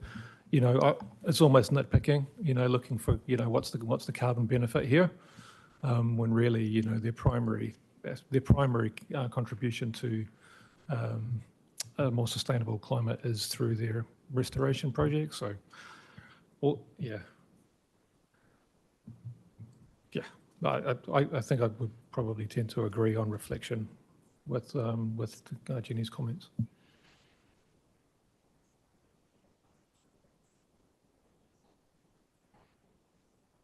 Microphone, sorry, Jenny. I just think in terms of being fair across all the schools, I think their project is just as valuable. Okay. Other thoughts, Lisa? Thank you, Jenny. I'm glad that you highlighted that one as well. It would make it more achievable for more of that project to go ahead also, if more of the money was contributed to them. 8,900. It could almost be fully funded. Sorry, Lisa, had to talk to an officer. Could you repeat what you said? My apologies. I was just acknowledging Jenny's point and thanking her for bringing that up. And it would also mean that it's almost fully funded if we were to put that money towards them also. Yeah, I think that it's worth noting that there was the original thing that Jenny was bringing up was an equity issue across the schools.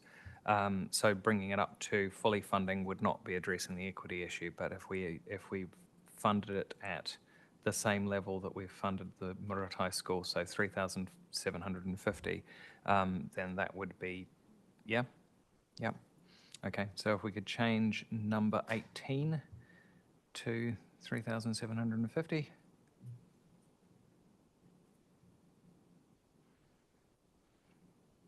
And then that leaves $1,000 to be split across each for the other three. And so 15,000, number 10 goes from 15 to 16,000 for seeds to feeds. Electrify, no, sorry, wrong one. I'm not allowed to talk about that one. Just wait for Nathaniel to do that. The number 10, please, from 15 to 16,000.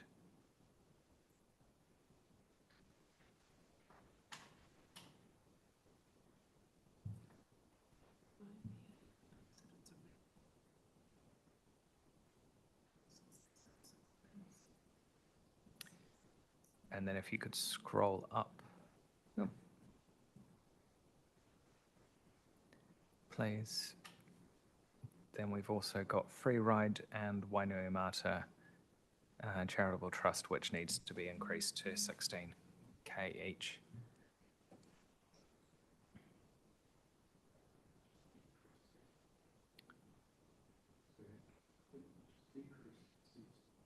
Oh yeah, we did. Something weird happened. It went to... Good catch, thank you, Richard. Number 10.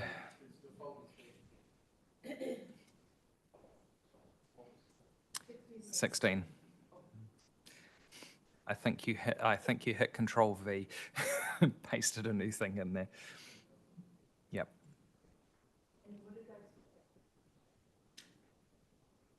Ah, that's what happened. It moved up. Good catch. Yep. Do we need to spend it all? We do.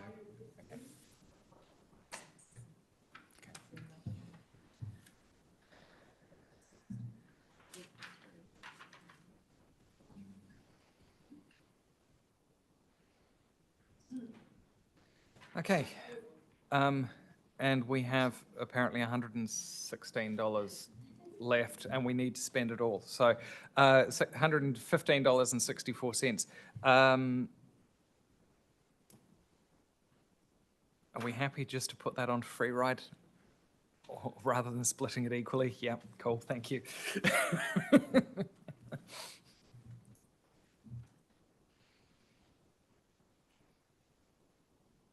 But sorry, just going back to my previous comment, are we then also going to say that if anyone says no, that money will be Is split? split equally between those three. Yep. Does everyone agree with that? Yep. Cool.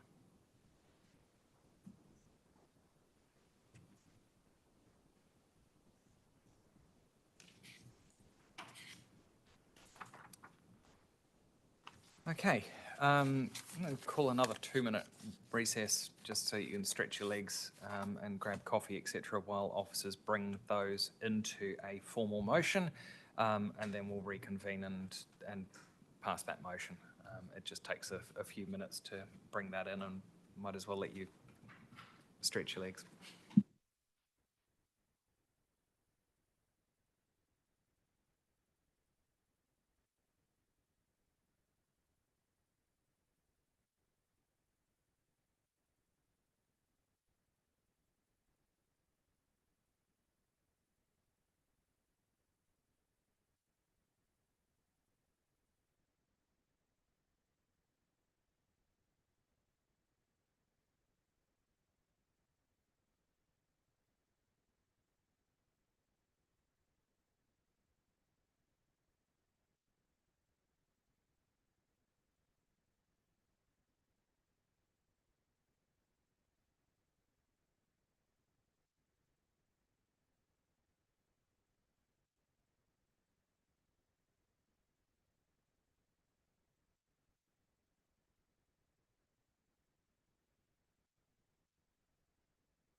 Thank you, panel. We should be ready to go.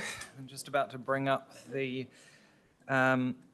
motion on the screen, and when we've got that, we'll give you some time to read it and just double check that everything is working, and then I will move it.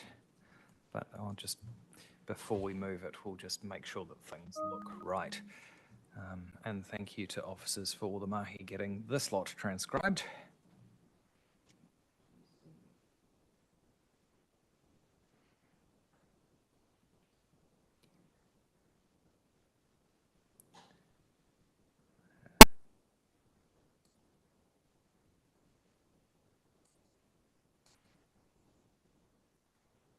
Any questions on the ones we can see on screen? Probably want to bold C as well. 14,000, thank you. Playing with formatting. Scroll down, wonderful.